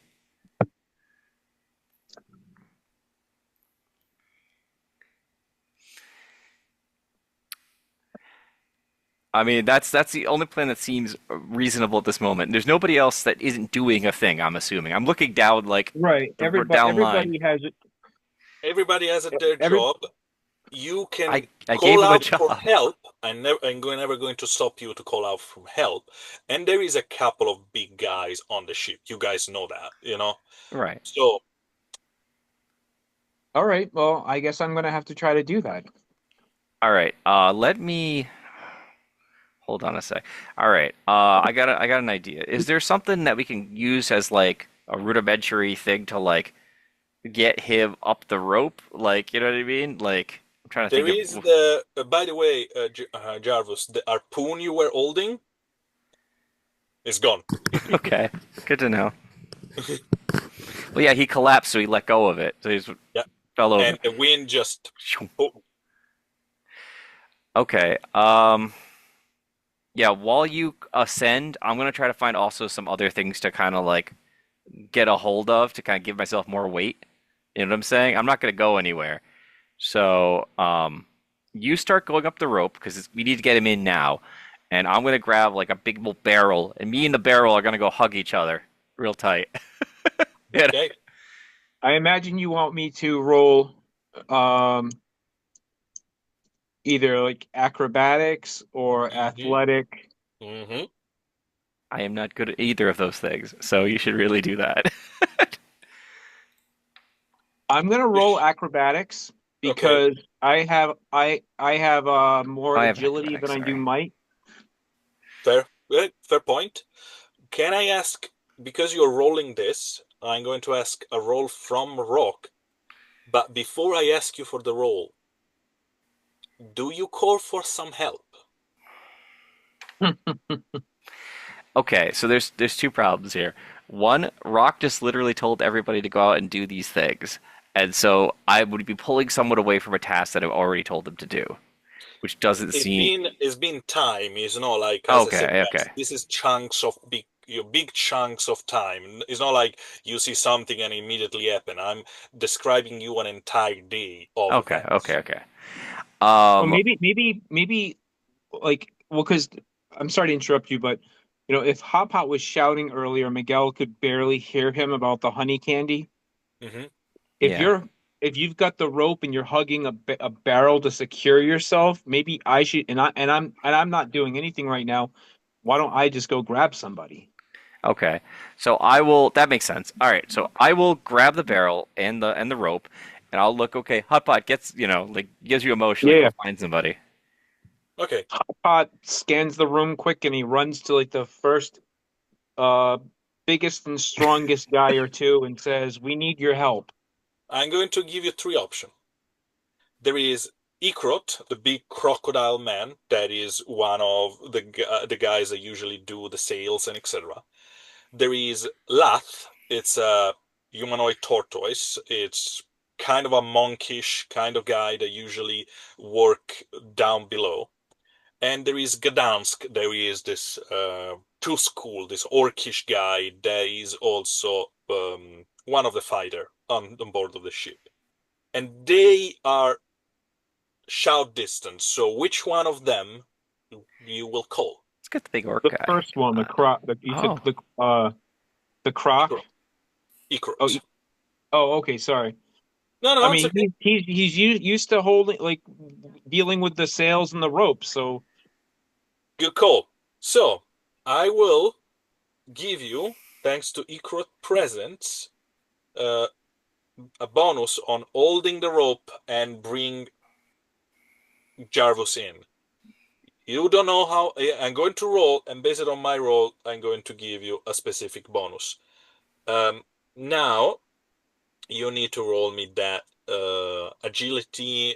Sorry, that I'm sorry, that acrobatic I, roll in order to reach him, remove the anchor, and help start to yeah, because pull. he's got to go and detach him from the lashings and stuff that he did up there. Yeah. That's the problem. I could have pulled him in with help, but the problem is I'd be pulling him and like quartering him. I mean, like his rope's already up there. So So okay. All right. I'm gonna roll. go for it. And just so you know, thanks to Icar's presence, it was a very good choice. You have a +6 on the roll. nice choice. Yeah. Awesome. Okay. Cross I is the rolled. biggest and stronger member of the crew. So I keep the highest and the lowest, right? If you have only one dot, yes. Okay. I rolled two fives and three fours. That's not bad. But that's good. 5 and 4, 9. Um, Plus, +6 plus your agility modifier. yep. Plus, so that's three. So Plus 9. 18. 9, 9, 18. Very, very good indeed.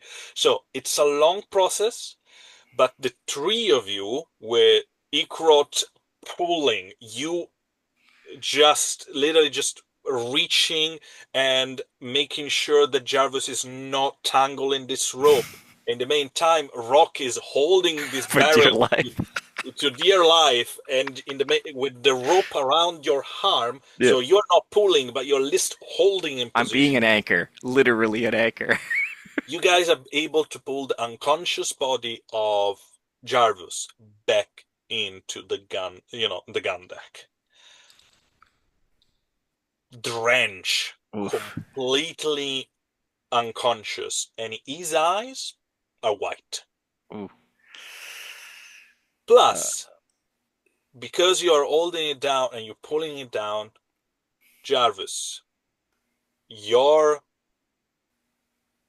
gills on your neck are now in full display. huh. They open. Oh yeah. Is that abnormal? Like, have we seen people with gills before? I mean, we have like a guy who's a crocodile. Ichthyians has gills usually Yeah. all Okay. on their bod, on their Gotcha. around their ribs, on their neck, depending of the species. Gotcha. But Does he Jarvis, appear like he may have swallowed water? Like, I yes, wonder if a hot pot should Uh, start performing CPR at first aid. you know what? Yes, thanks to your medicine 3, you have very good eye medicine. There is something you know immediately. Jarvis is a human. Is yeah. is That's the non thing. Ichthyians. Hmm. And those gills, those open gills, are now in full display, and they are clear sign of Ichthyan's heritage. And plus, you have seen his arms sometimes shimmering a little bit under the sun because it has a slightly some scaling. They are covered from his shoulder to the the top of his hand in those very bluish shimmering scale of a fish. But okay, so Hot Pot okay, I'm with immediately Hot Pot immediately like leaps down to him, and he adjusts his head. He rocks his head back to help with the air passage, and he starts performing CPR. And he's like kind of pulling on his face, like, Jarvis, come on, listen, can you hear me? And he starts compressing his chest, or just to try to like, You can or like maybe like like sort of like uh perform like the Heimlich or something to try to expel any water or fluid that might be in his lungs. lungs, uh, and you can feel it like he's breathing, but not through his lungs at the moment. He's breathing through his gills because his lungs are filled with water, like he's been drowning in it, even if it was there just a second ago. should we just throw him in the water? I mean, he does. And Ugh. thanks to your maneuver, I Yeah. need to ask you now to roll me that medicine roll. Okay. Lucky for me, I'm going to be rolling 7 dice. And because you rolled three of them, God damn. or you keep three of them with medicine, you can explode up to two sixes, and you keep the three highest roll. Wait, okay, Lucky so for, lucky for if me. I roll three sixes, I explode two, and Yes, I keep how many dice? three. The three highest. The three highest. Okay. Three from the initial, and then whatever the explosions are. Yeah, yeah. I am not rolling well tonight. Hmm. Okay, let's try to figure this out. I have a 5-4. Actually, I did get a 6, but Correct. I have a 6, a 5, a 4, three threes, and a 2. So forget the three and the two. 4, 5, and 6. Yep, and You're good. I So explode the we have 6 for an go for it. additional 5. So we already have a 20 plus your wisdom modifier, 22. Yeah. I give you a critical token for this, and you, thanks to your Heimlich and your movement and etc. and the pressure and etc., you make him puke water, and he start to cough, and he start to breathe again. Still not completely conscious, coming in and out, but you guys are going to see him stabilize in the next couple of hours. What? So what? Like he's breathing, but he's still like unconscious. Like, is More there like something? more like he's not responding, but his eyes are Mhm. open. Okay, and they're still white. No, they are still, going back to slowly back to normal.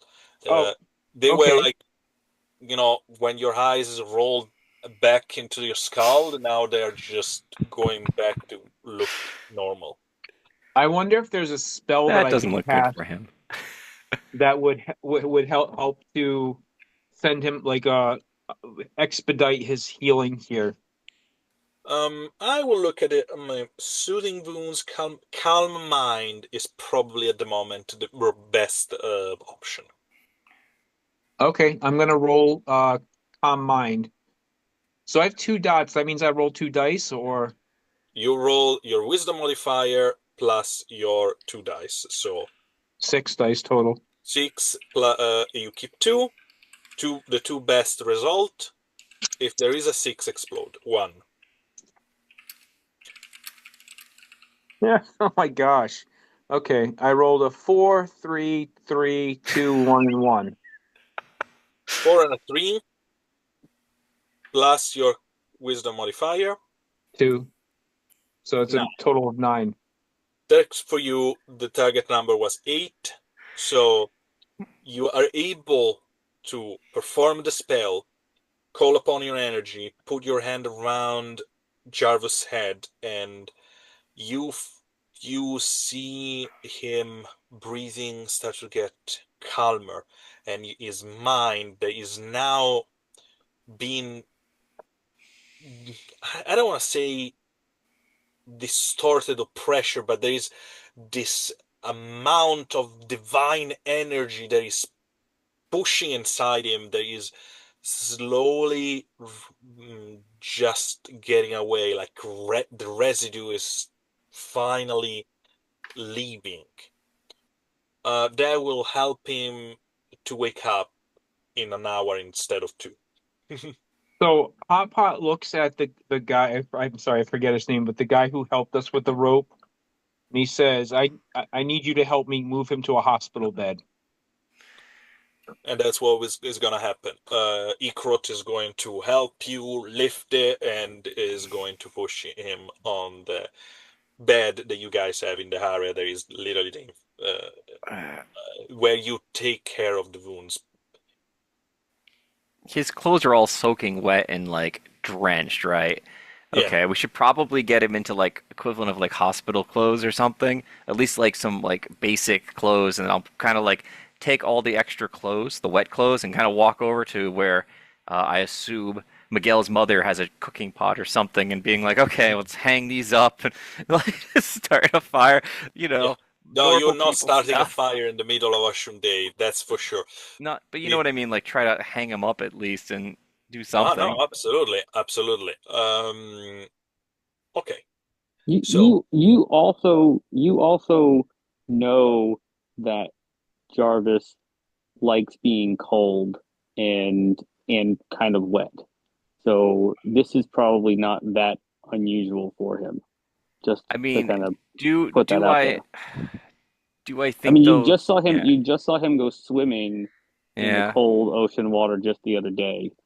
So, but I mean, not that you shouldn't do this. I'm just saying, like, he's probably not as he's clearly not a normal human.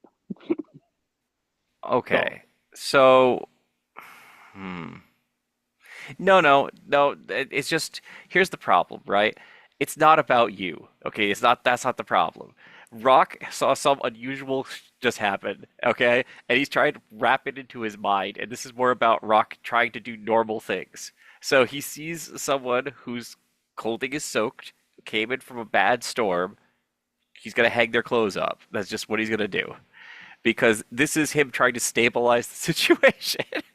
Because in his mind, he goes, no, no, I'm going to ignore this thing. And the way he ignores it is by stabilizing. So he's currently like doing like normal people stuff. That's all he can think of doing at this point. it sounds good for me. And I will say immediately, guys, this. Few hours are going to pass. Ocean is not stopping for sure, but seems that at the moment Aegeus is now our focal point.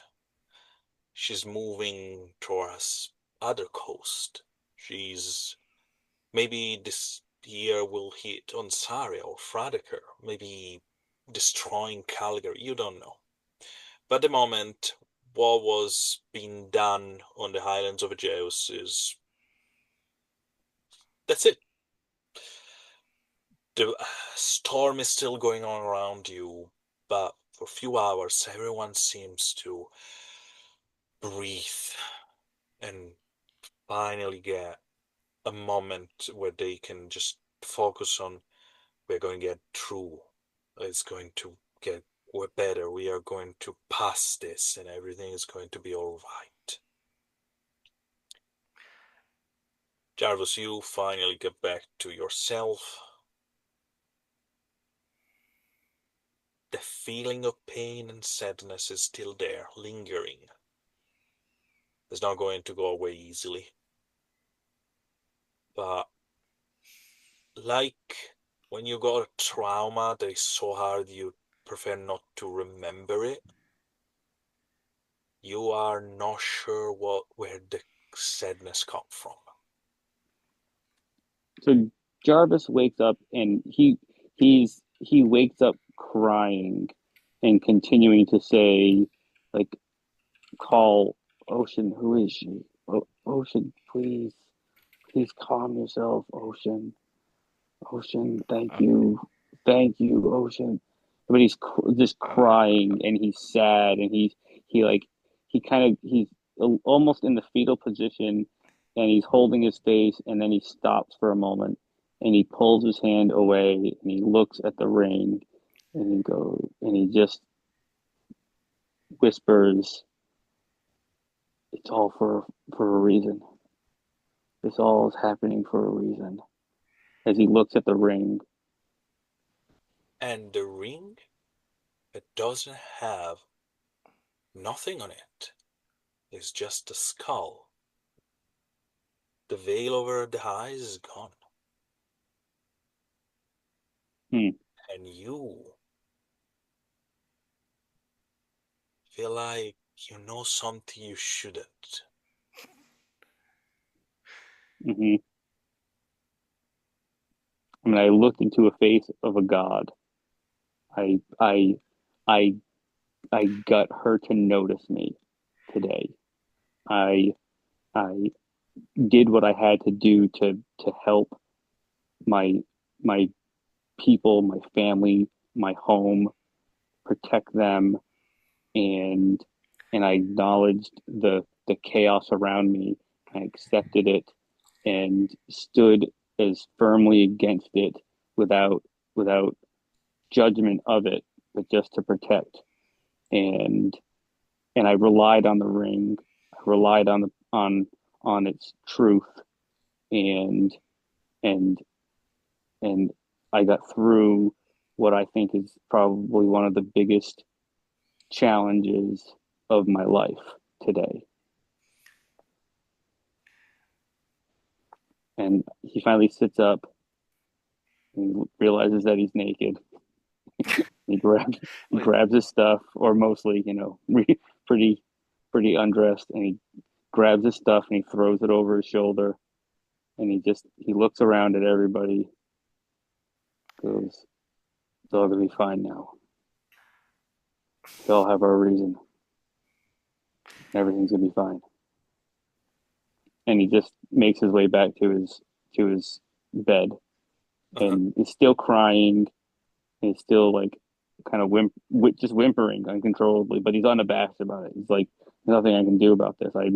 I feel the sadness of a god, and and I I understand she has lost something that no one understands, and I have been let in on that secret, and it's terrifying and amazing."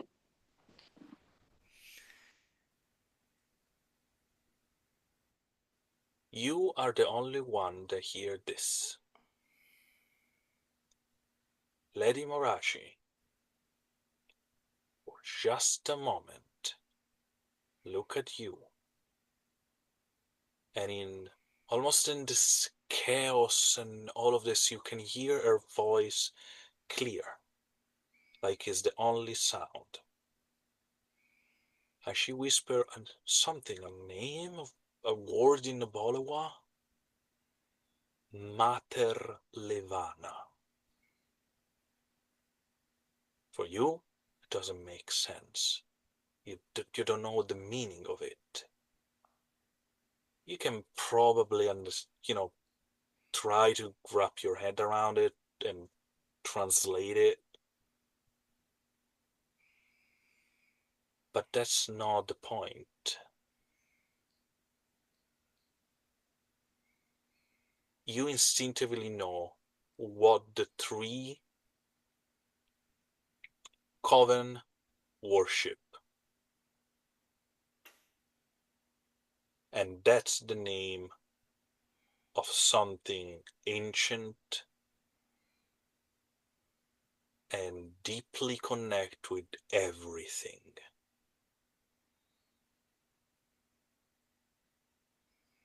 What was the word that she said?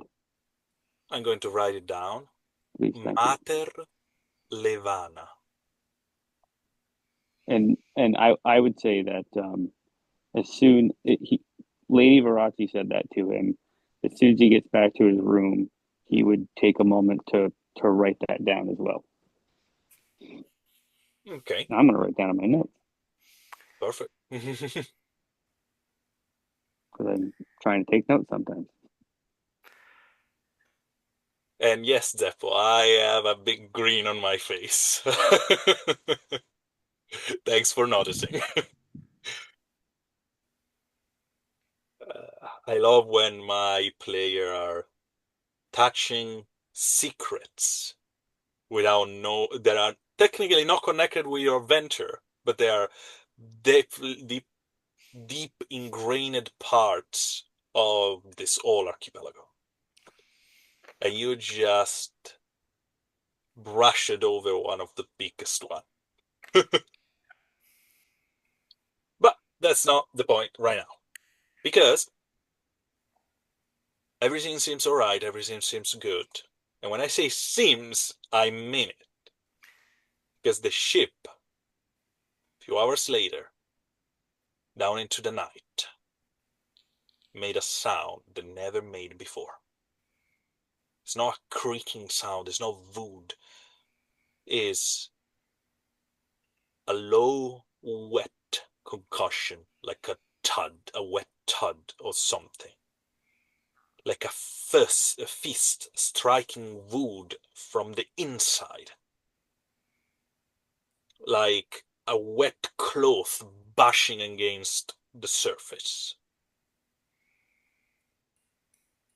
What you owl guys do is going to be important.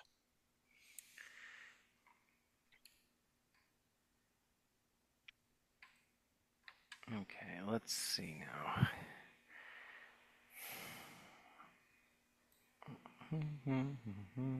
It sounds like the boat is being like pounded on by water. Is that what you're describing?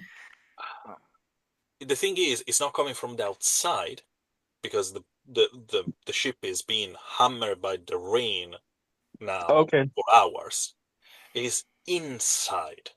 Yeah. It's a I'm Pop gonna. wrong rushes. sound. It's like it's not a crack, it's not a snap. It's a deep, wet thud, like from somewhere between Yeah. the gun deck and the cargo hold.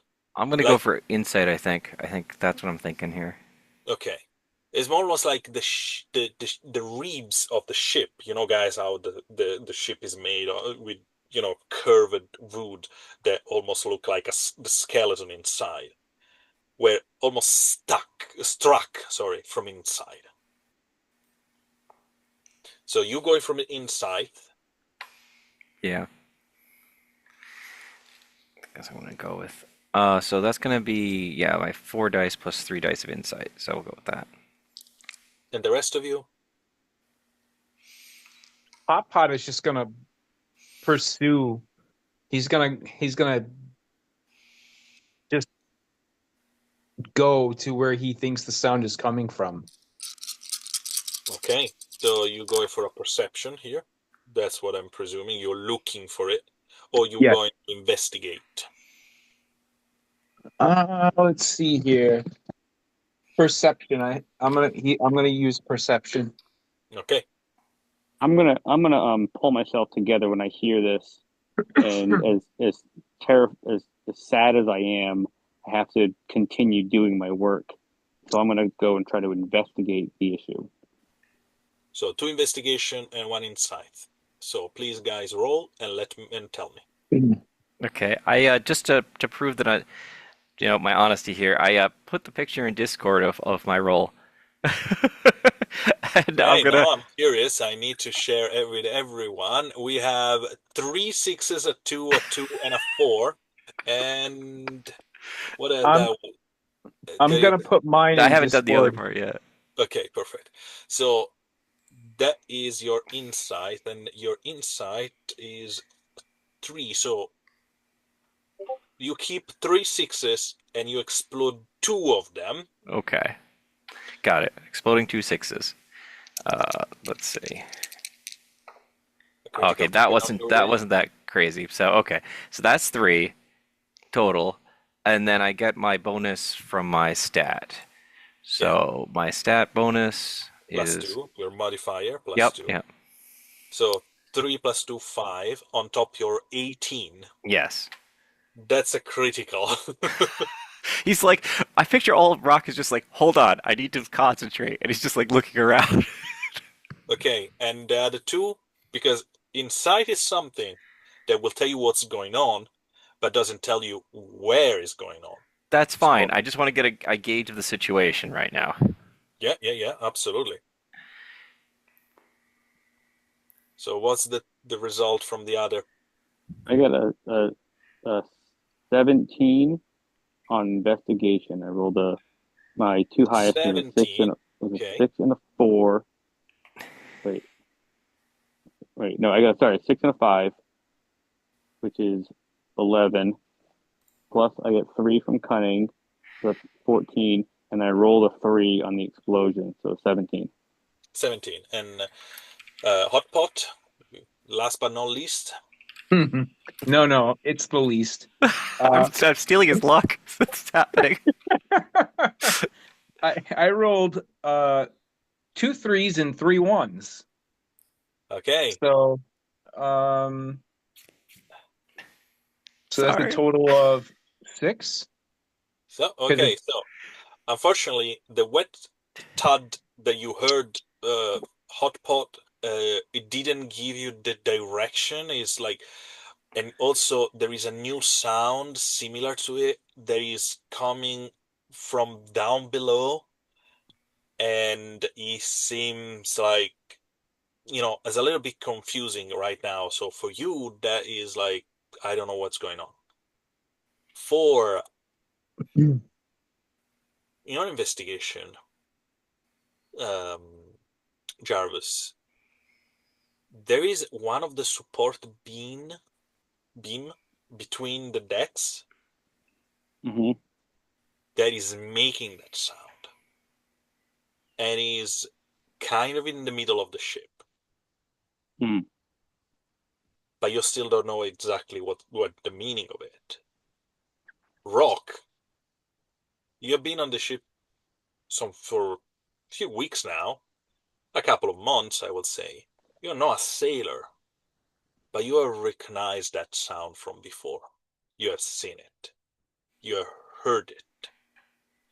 That is the one of the beam that is so wet and is so soaked that is ready to snap and shear, Okay. ready to explode into splinters. Okay. So, I don't know where on the beam that break's going to happen because I didn't make that wasn't what this was for. This was for No. decide figuring out where the But problem. what is going on? Okay. Well, I'm going to keep going with the theories that I've been going with so far. I'm going to since people listened to me before, I'll be like, "There's something wrong with the main beat." I'm gonna respond by basically shouting out commands again. Yeah, okay. Jarvis Jarvis is gonna go. It's here. It's this beam here. This is where the noise is coming from. So it's over here. What? Oh, is he actually pointing it out? Yeah, All yeah, right, he cool. knows That's where better. it Yeah. comes So from. I'll just kind of go down that way. Go that way. And you guys immediately act, and as you stand up to go and do something, all of a sudden the ship shift, Oof. and every one of you, all the NPC, everyone need to roll me an agility check on Mm, acrobatics, or just to literally stand there and not being tumbled down with okay. all the cargo and the personal effect crashing on you. Okay. So It's agility and gonna be athletics. It's not too bad. it's gonna be athletics, right? Okay. Yeah, 4 dice athletic. and 2 No, dice. acrobatics or athletics.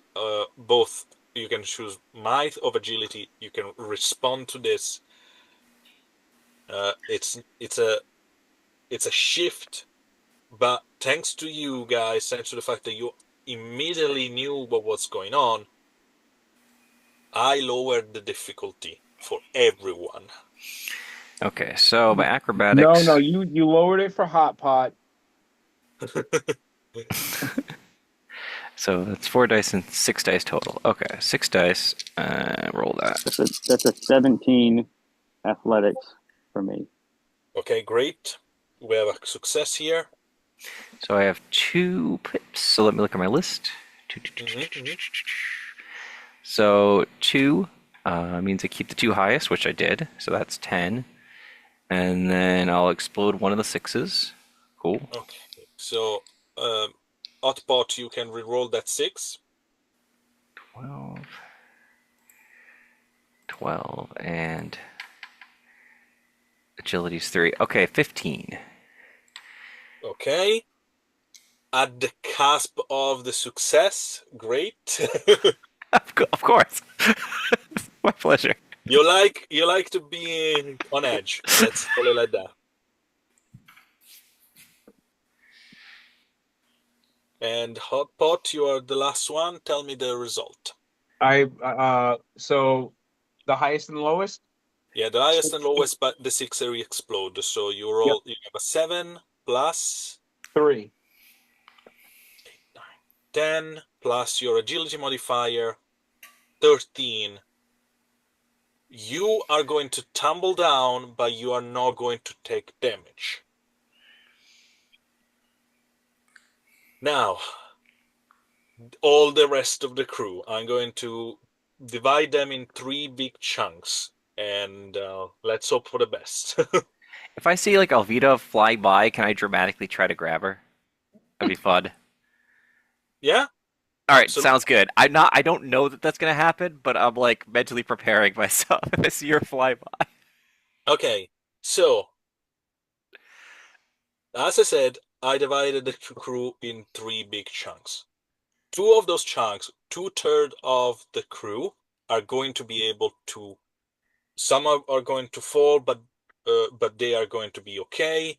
Some are going to stand up like you and grab on something. In the meantime, the entire, you know, weight of the ship shift, because it's not just the things that are inside the ship they hold you in position, but are the big beam that are holding outside. They are being taking water and damage the whole night, Yeah. and 2 of them just snapped.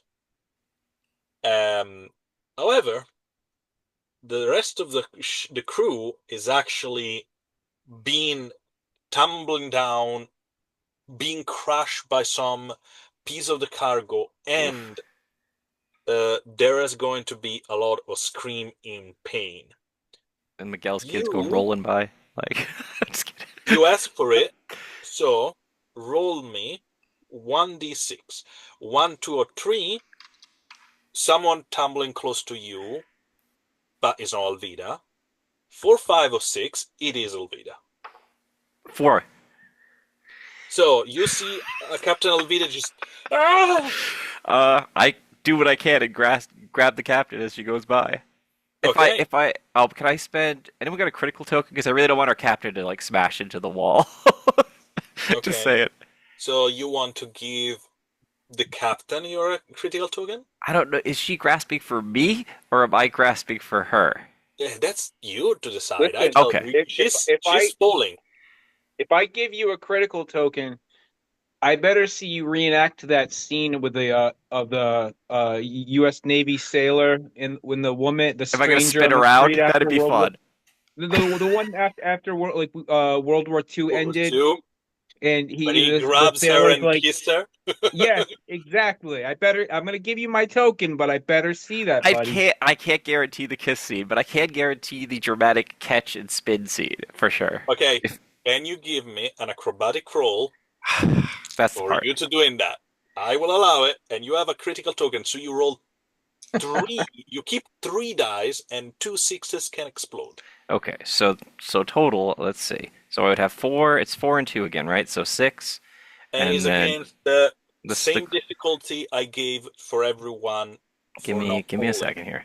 Yeah, yeah, So yeah. No, let's of course. I'm just cunning. telling you what's going No, on. that's fine. So it's agility was four dice. That's a two dice, so six dice, and then an extra dice for the critical token, right? Yeah, Okay, so a total of seven dice, and seven then dice. Keep roll seven. Keep three. Two sixes can explode. okay. I just rolled two sixes and a five. Reroll those two sixes. Oh God. It's Rock Knight. Six and a five. Another six and a five. Okay. Unfortunately, you cannot take a No, critical token when someone that's gives fine. a No, I critical get that. token I get it. because it will be unfair. And However, then that's plus his bonus from his, you know. okay, so tell me what's going on. Tell me, please. You have the scene. Sure, It's your moment to sure. shine and be the He's savior. like, so this is kind of a continuous motion, right? This is all happening at once. So he's Yeah, falling back. He grabs like probably like a support beam or something, like as yeah. he's tumbling backwards. He sees Alvida falling in like slow motion. He's like, no. And he just reaches his arm out and like grabs her hand as she's like flying by. And because, as prerequisite to Zeppo's request, rolls her like into basically his arms and goes, "Not today," and like holds onto the beam.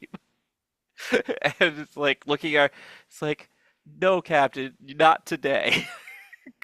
Rolling back to that other sequence where they said, oh, she's fated for this thing. So it's like, not today. Okay.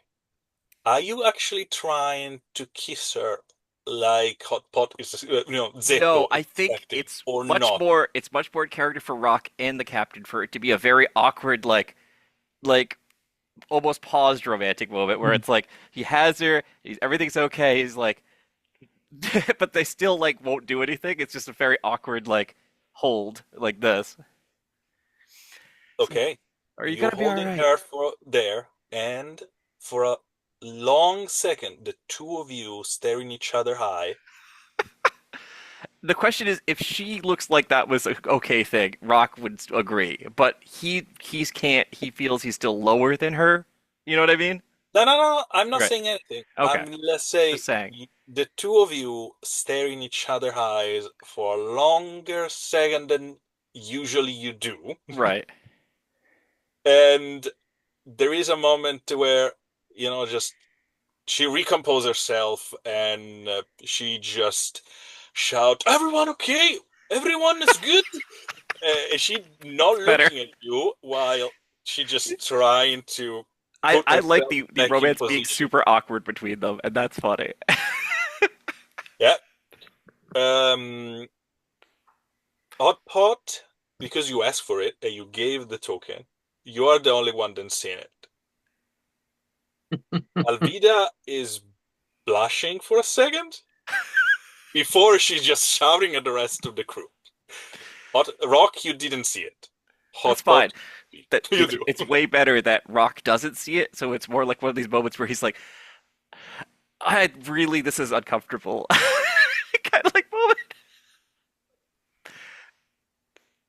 And then If oh, you, yeah, you okay, don't know, perfect. Hot Pot, if this was out of embarrassment or anything else, but that's it. But So, it's just fun to see the wiry guy being like, no, just like holding her down. Oh god. Is there anyone injured? yes, there are. Yeah. Well, I'm gonna immediately rush to You their are aid. springing into action. I'm going to, in the description mode of what's going on, just to avoid you guys keep rolling and rolling rice and etc. etc. The ship that was being hauled uptight in position is now lurches sideways. Uh, the support beam that was between, the floor outside and holding the ship, two of them are snapped and broken, and one of them is also being in a very difficult position. Um, thanks to your, this is something that was probably already going to happen, but thanks to your previous role, guys, you delayed it in a way that it was not as catastrophic as I planned it. Sailors are being, thrown away, screaming into the stacked cargo. So some people are definitely bad injured, and everyone is going into action, helping making sure that you guys are okay, that quickly everyone goes to a triage, and you hot pot with the help of Luth and sorry, just double checking, and Leaf, the health. You going to help to patch up as many as possible. You are not going to use your potion and such like the one that are on your character sheets, but you're going to use the material that is being bought for the stocks of the ship in order to make sure that everyone is alive by the end of the day. Varian is another member of the crew that is helping left and right. Alvida is shouting orders. Kuhan is helping out. Geraldine is screaming for a different reason because her cargo hold, so nice and clean, is now a mess. So she is, her ADHD, ADHD, yeah, her obsessive compulsive disorder is screaming inside her head. So she is already trying to put everything back together. And few hours later, what was going to be probably one of the worst night of your life take a path to a better ending. Nothing else seems to happen. No one is able to sleep tonight. Everyone is tired and feeling the pressure. But the beginning of the day, when the sun started to go through the top of the cargo, the gun deck, through the little port left and right, you guys hear the seagulls screaming again. And one of the sailors whisper, "She let us leave."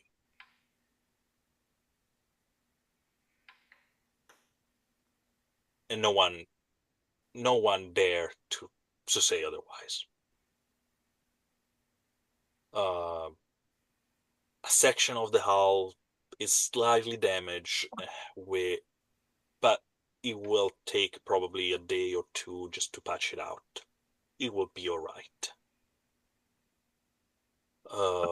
Nails that hold some of the plank together are corroded and need some replacement.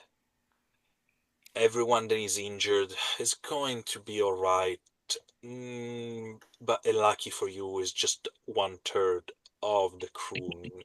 Most of you are okay. Miguel children is fine. Uh, um, Miguel's mom has been hit by a couple of kitchen utensil, but except for a little excoriation on her forehead, she will be all right. Kuhan uh, is going to limp for a couple of days because one of the big crates of the cargo land on his leg.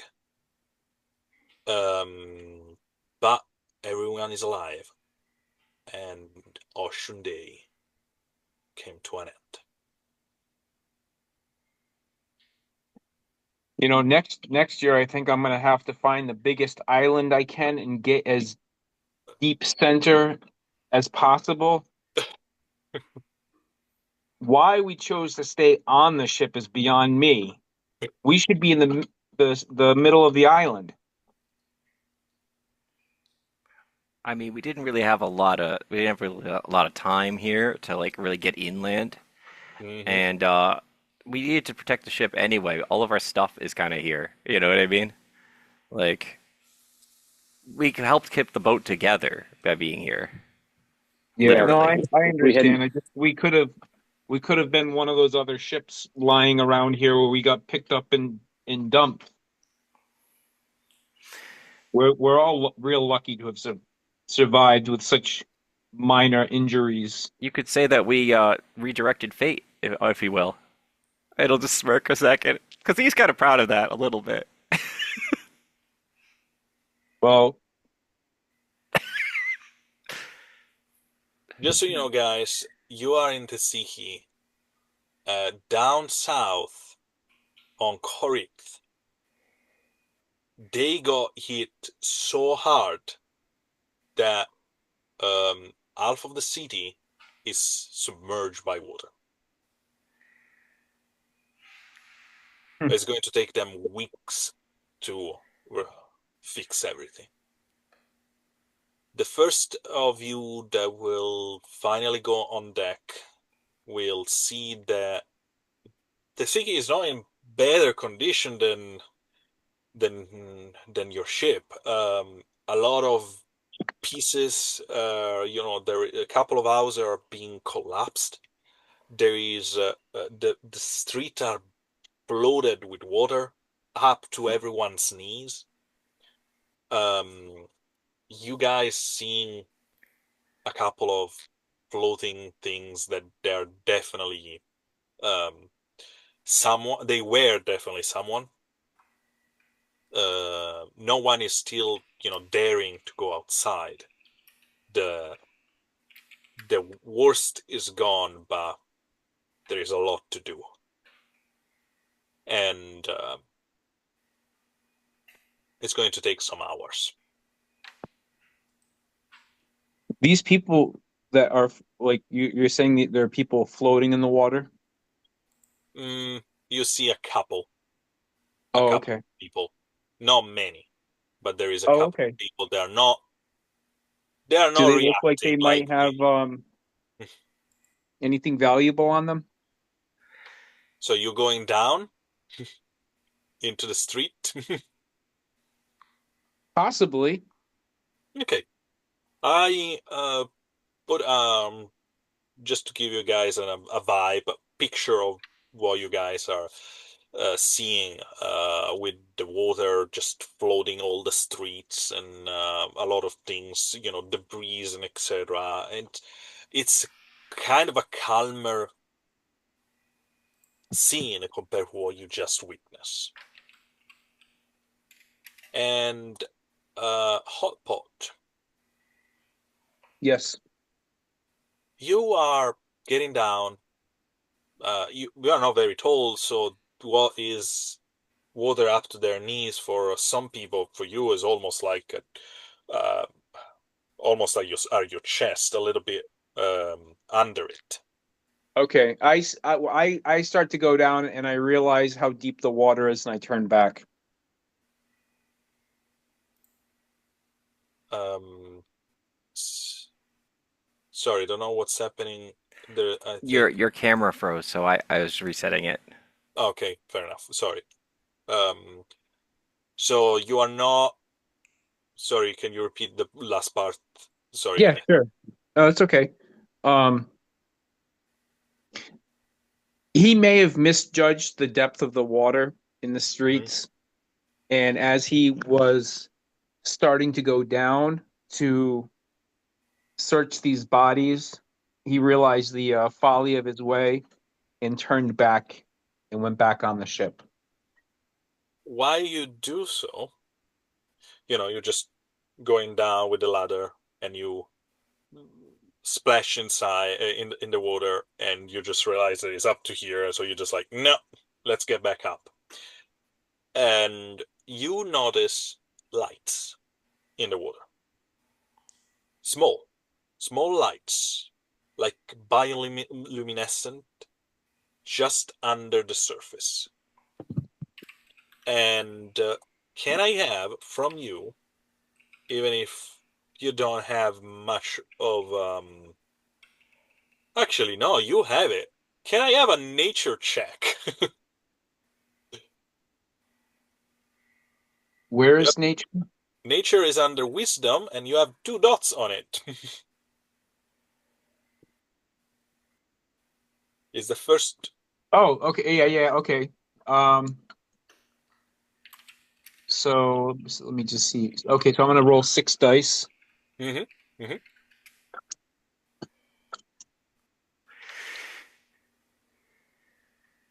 Okay, I rolled a 6, and I'm sorry. So I have 2 dots. Does that mean I get? You keep the 2 highest, Oh, and the one too of the high. six exploded. Okay. So it's a 6 and a 4. I'm gonna re-roll or explode the 6. An additional 4. That's 14 plus my wisdom modifier of 2, so a total of 16. Very good.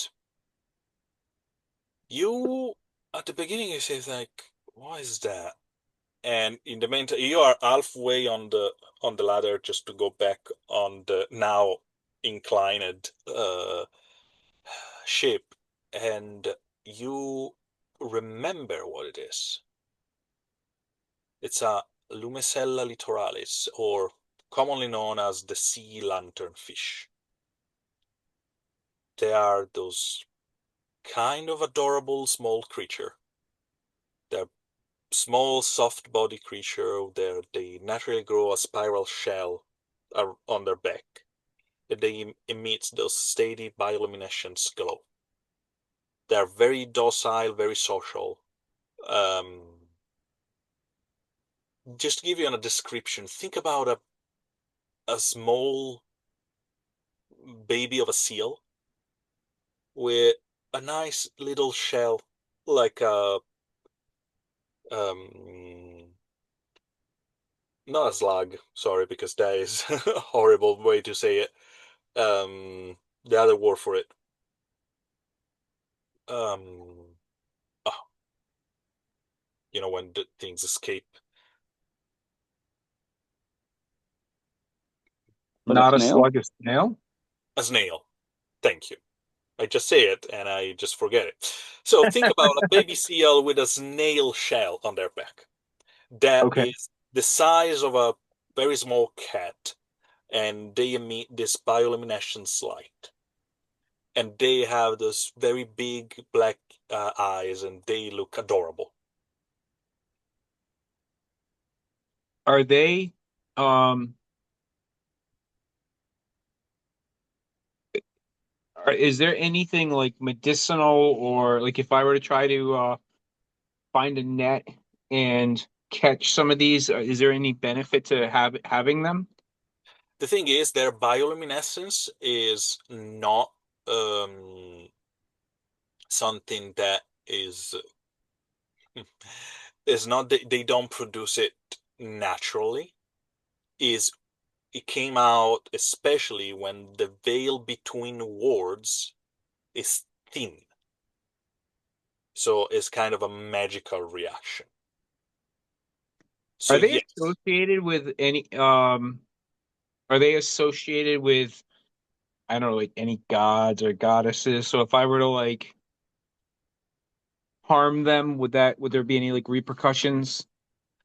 not that you are aware of, but there is something thanks to your 16 that you are aware of.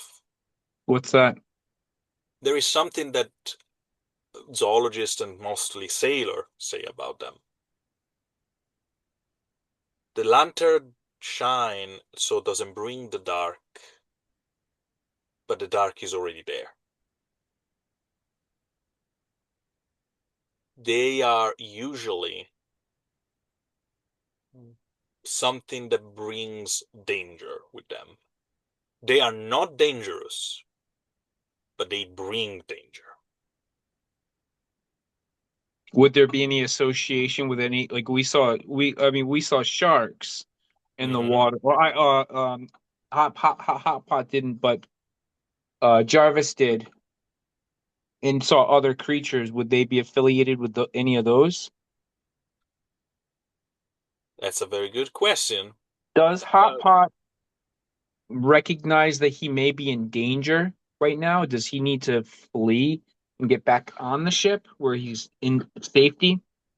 the thing is, the Lumicella or the lantern, um, the lanterns, like a lot of people just call them, they are not the sea lantern. They are not dangerous at all. But what they but What let's else say is in the water? Maybe it will. yeah. And also, thanks to your 16, I will say this. Everything is good until if they are making their sound, like their chirping kind of sound that in your ears, like But they're not doing that. at the moment, no. Hot Pot reaches in his pocket and see it to feel if he has any like food or edible like crumbs or anything from like any type of Hmm. I don't know, like snacks he may have been carrying around with him, and he throws them in the water to feed them, see how they react or if anything happens. Yeah. Um, so a bunch of them, like two or four, start to swim around the area where you throw the food, and but you they are probably heating the crumbs underwater because um, you will see this bioluminescence from their shell just pulsing, and every time they do, you can start to see the silhouette. But except for that, um, they don't do anything else. The bioluminescence that happens because of a chemical reaction. Is there any use for that chemical reaction? It Like doesn't like came out with for because of chemical reaction. That was trying to explain you. oh Bioluminescence came out because they react to the fact that the veil, the, the distance between realities is thin, and at that oh point they react. They sense that what just happens. They shows up after wreckage or very big storm because I see. they are drawn to it. The thing is, they are not the only thing that they are Yeah. is drawn to that. Yeah, Hot Pot um continues his way back onto the ship. Okay, and while you do so, you hear that someone calling for help. Where is it coming from? One of the houses, the door is, the water is up to half of the door, and there is a piece of debris blocking the entrance, and you hear the voices from inside. You can't understand what they say, but they are shouting.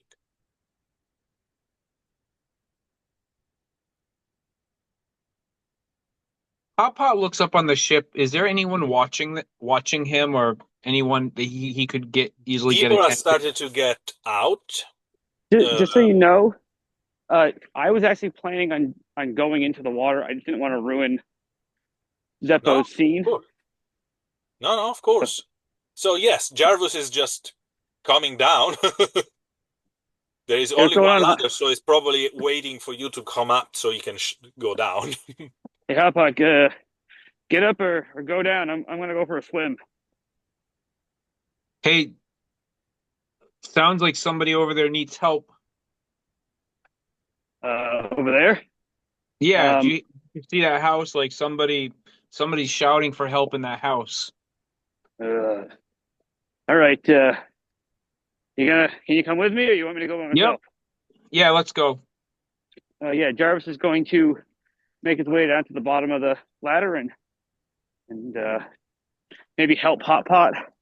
Hmm. Hot Um, Pot just jumps in. He can swim, right? He can yeah, swim. Yeah.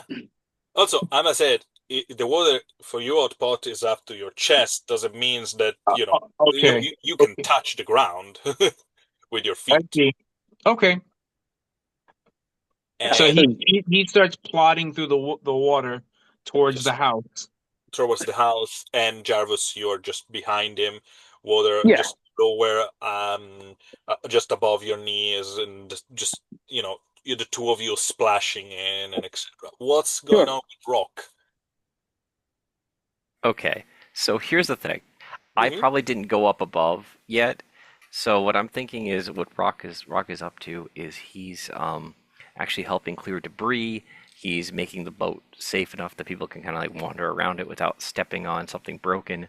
You know what I mean? Like he's basically helping clean up the boat to make it safe enough for you to actually traverse it. You know? Hmm. Fair enough.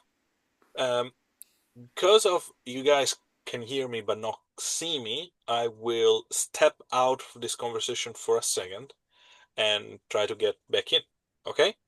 And let's Sure. use this moment just to recollect our thought and be ready for interesting events. All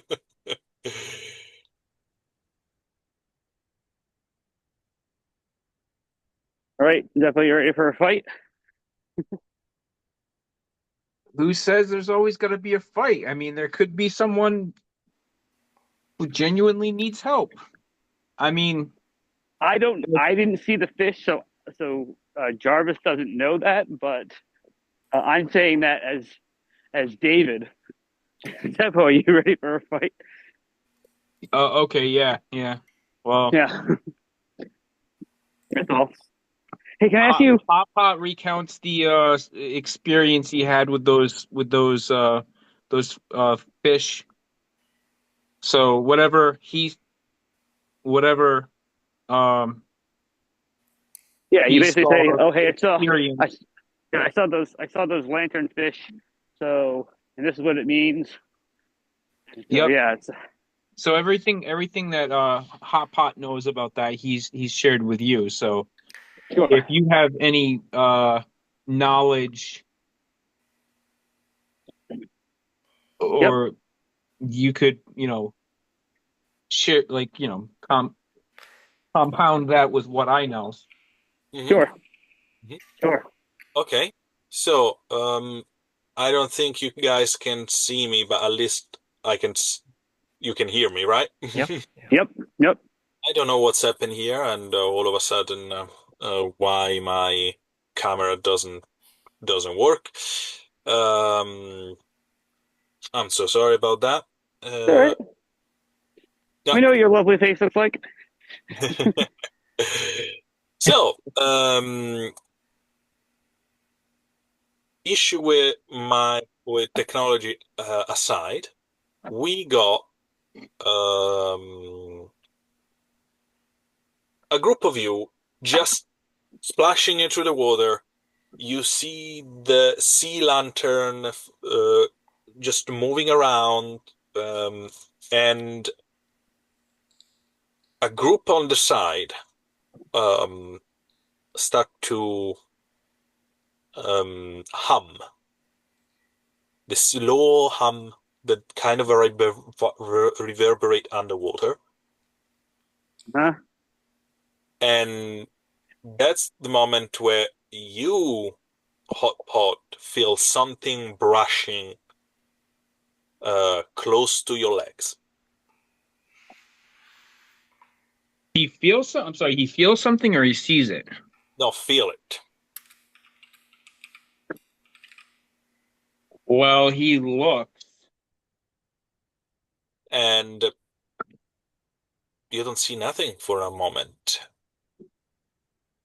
The murky water around you don't seems to show anything.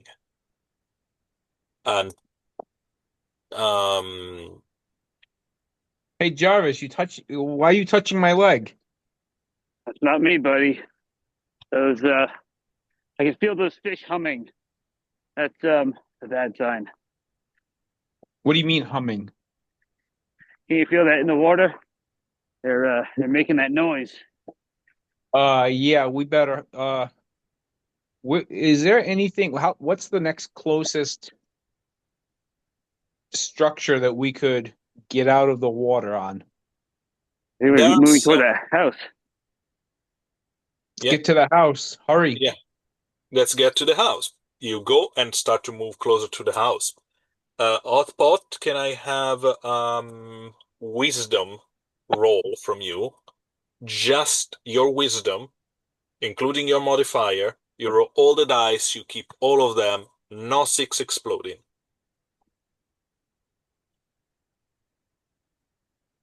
So the total is 9, 12, 13, 15. Okay, you feel the brushing again, and this time with purpose. What's your actions? Um, Something is try to get you from behind, underwater. he draws Whisperfang. Um, Jarvis would have probably already had one of his guns out and his shitty shield. I'm not done. I just want to make fine you talk. I just want to make sure I finish my Yeah. sentence. Oh, sorry, I apologize. Go for it. Uh, he draws Whisperfang and I don't know, pokey in the water with intention. Like, so if it's whatever is there, he's sort of swinging at it like You back know, off. as a reaction, you're going to stab, pretty much. Yeah. Perfect. And that's what we're going to do because we are going to enter combat time. Because all of a sudden, jumping out of the water, there is something that it's big, nasty, and horrible to see. It's something that in Ingeterian is called a shadow worm.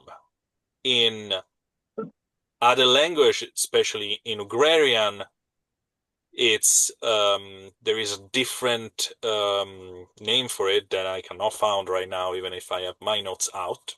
Thank you. But generally speaking, you guys know it as Ubroscolis gigantea or giant shadow worm. This thing's usually is around 5 to 10 feet in length.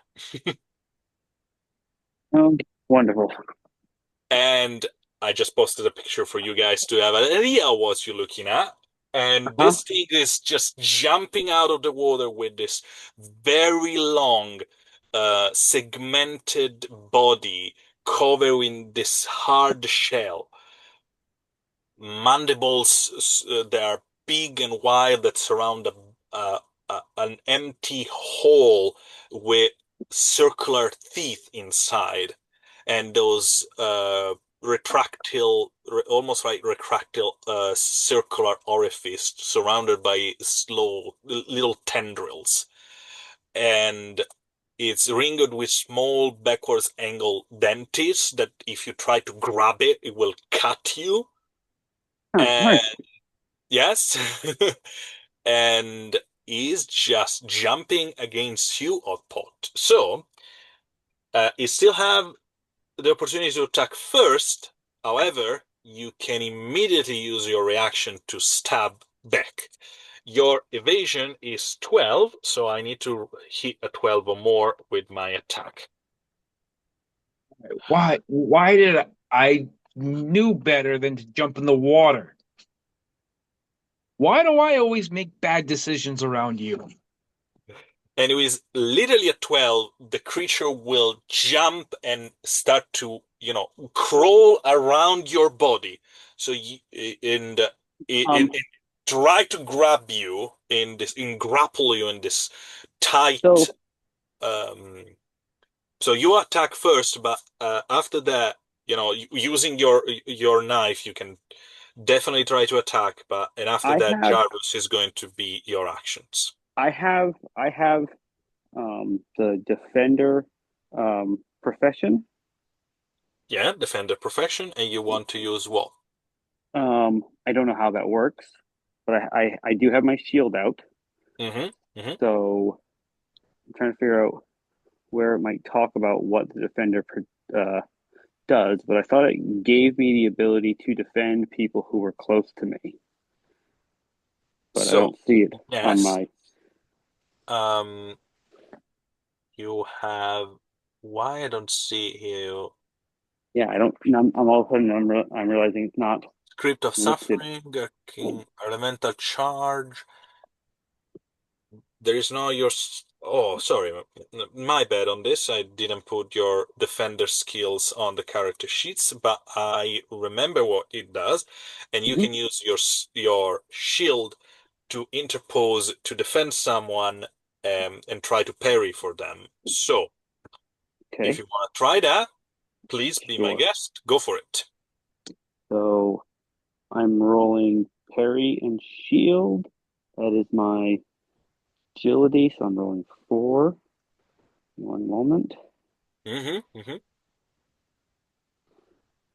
I want to help you, Zeppo, but I also want to know how this works. 1, 2, 3. Your learning experience may cost me my life. Well, I mean, you're getting bit either way, right? That's why He's it's going called to a get learning no, because experience. he's still trying to react, and his reaction is to stab these things in the meantime this thing is grappling him. So for Okay. In now, the no meantime, I damage. just want to stab it in the face. Yeah, so in Um, this big gaping hole that is his mouth, because there's no anything else. That's the face, pretty much. Yeah. so I got a 6 and a 2 Mm-hmm. is my high and my low, and a 4, so that's 12, Mm-hmm. and that's agility, so 13.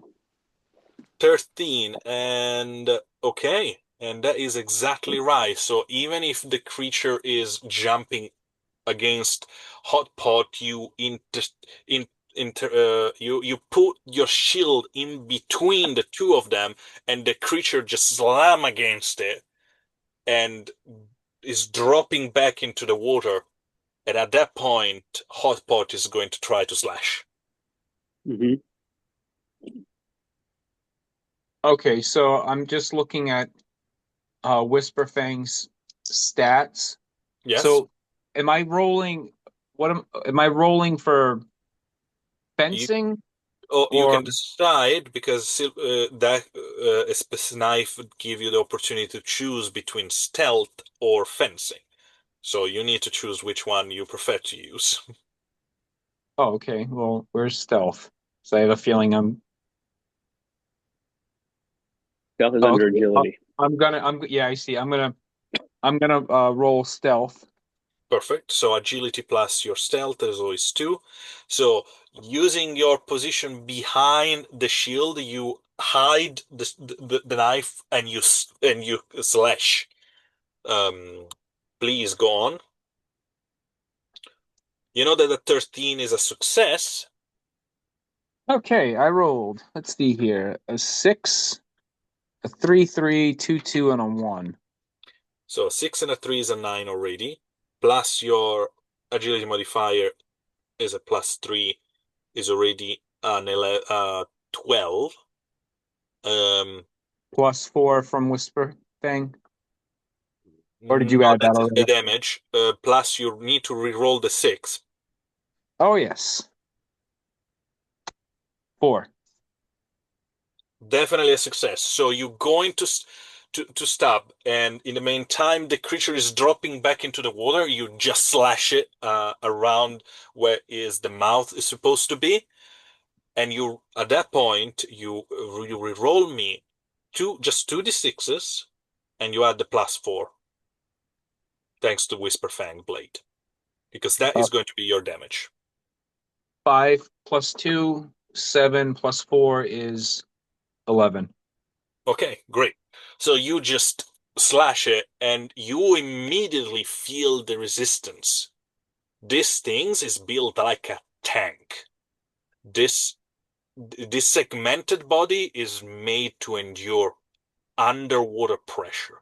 So you slash and you feel like you just scratch metal. You still done some damage, less than you expected. Uh, and the creature just drop underwater and uh, disappear for out of sight. We need to get out of here. Are we closer to the ship or to the house? You're closer to the house, Let's get to the house. and yeah, the let's go. house is just behind you right now, Hmm. and is the people are banging because the thing is the water is pouring in and they are not able to get out Don't they have because windows? There's something in front of the door. in front of the door. Exactly. Oh, in The windows, like I described it before, are all barricaded oh because right. Yeah, Oshide because and they barricade themselves in, and now they they can't get barricade out. themselves in. But they didn't Okay. expect to get to stuck in because, something decided to, to just land in front of the door. Hmm. Okay. What land do we see what landed in front of the door? Yes, it's a big boat, a jolly boat that is being now stuck against the door. Mm. And Can it's we crack and there's a big hole in on the side of this jolly boat and it's just not even floating, it's just stuck there. can Uh, can we budget? Can we move it? I Yeah, think I can. I think I can but be able to get the thing to move. the thing is, guys, as I said, we are in combat time, so it's Oh, Oh. going to be turns around 6 seconds at a time. Hmm. So it's the next turn. You are going to surge or drift. You're going to take the initiative, or you waiting for something to happen? That's the question.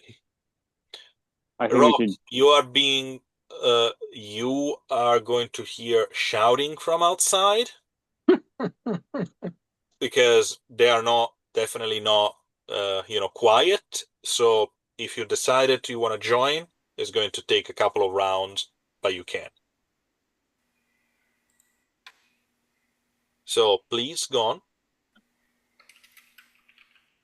Come on, let's keep moving forward and just if that thing attacks, just get ready to hit it. And I think okay. we should surge forward. So we're kind of like I kind of imagine us like back to back moving towards the boat, but just ready to attack. Perfect. So technically speaking, That you're work for you? Yep. you're moving forward, but you're holding your action to attack if this thing shows up again. Yes. Yeah. And Perfect. I assume obviously it moves quickly, but in the shallow water, as big as it is, it would be reasonably easy to see its wake coming towards us. And that's the thing. You realize something. This is not big as usual.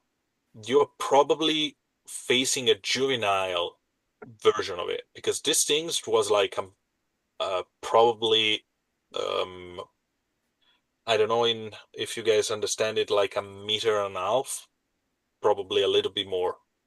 I'm trying to sorry, just let me check feet and meters No, it's okay. sometimes. It's like Like um 5.5 feet. 4.5, yeah, 5 feet. Yeah. So this is young. As we approach the house, is the water level still the same?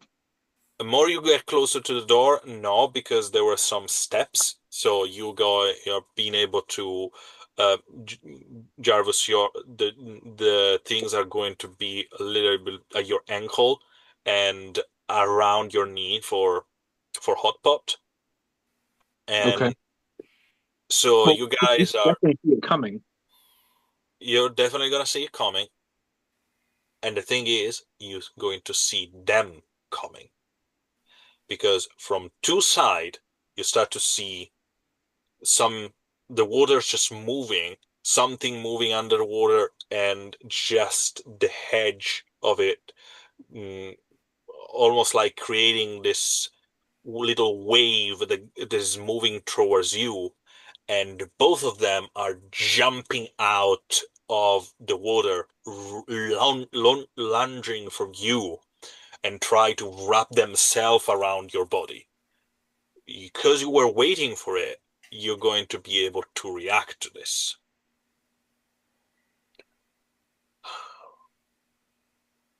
And I'm going to attack.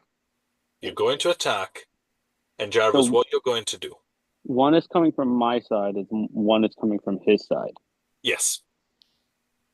All right.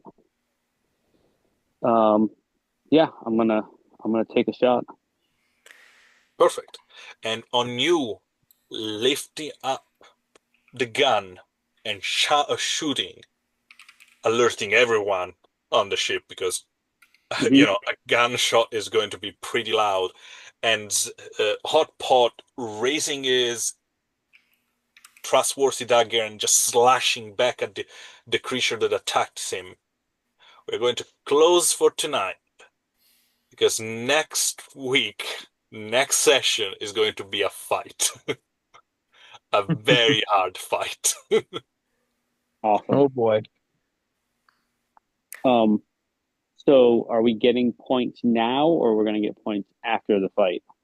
You're going to get everything after the fight. Okay. So I could And, definitely stand to, because I don't get extra health points until I knock some stuff up to 3 dots. yeah, I know.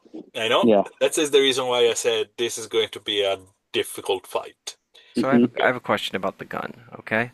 If Yes. he's used, did the gun still use like powder or his magic like shoot the round? Like because if he's in the Depending water, on the Yes, so he's using powder, okay, and I pay attention to the fact that he said he's holding his gun up.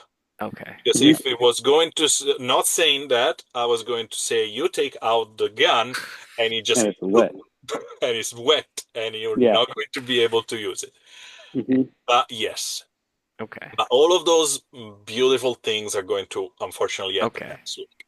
So, Trying to be very specific with my words, considering and I everything. appreciate that. Hmm. Hmm. Everyone out there, thanks for watching. I will see you next time, and I will fix my camera in the meantime. That Yeah. was an interesting day. I will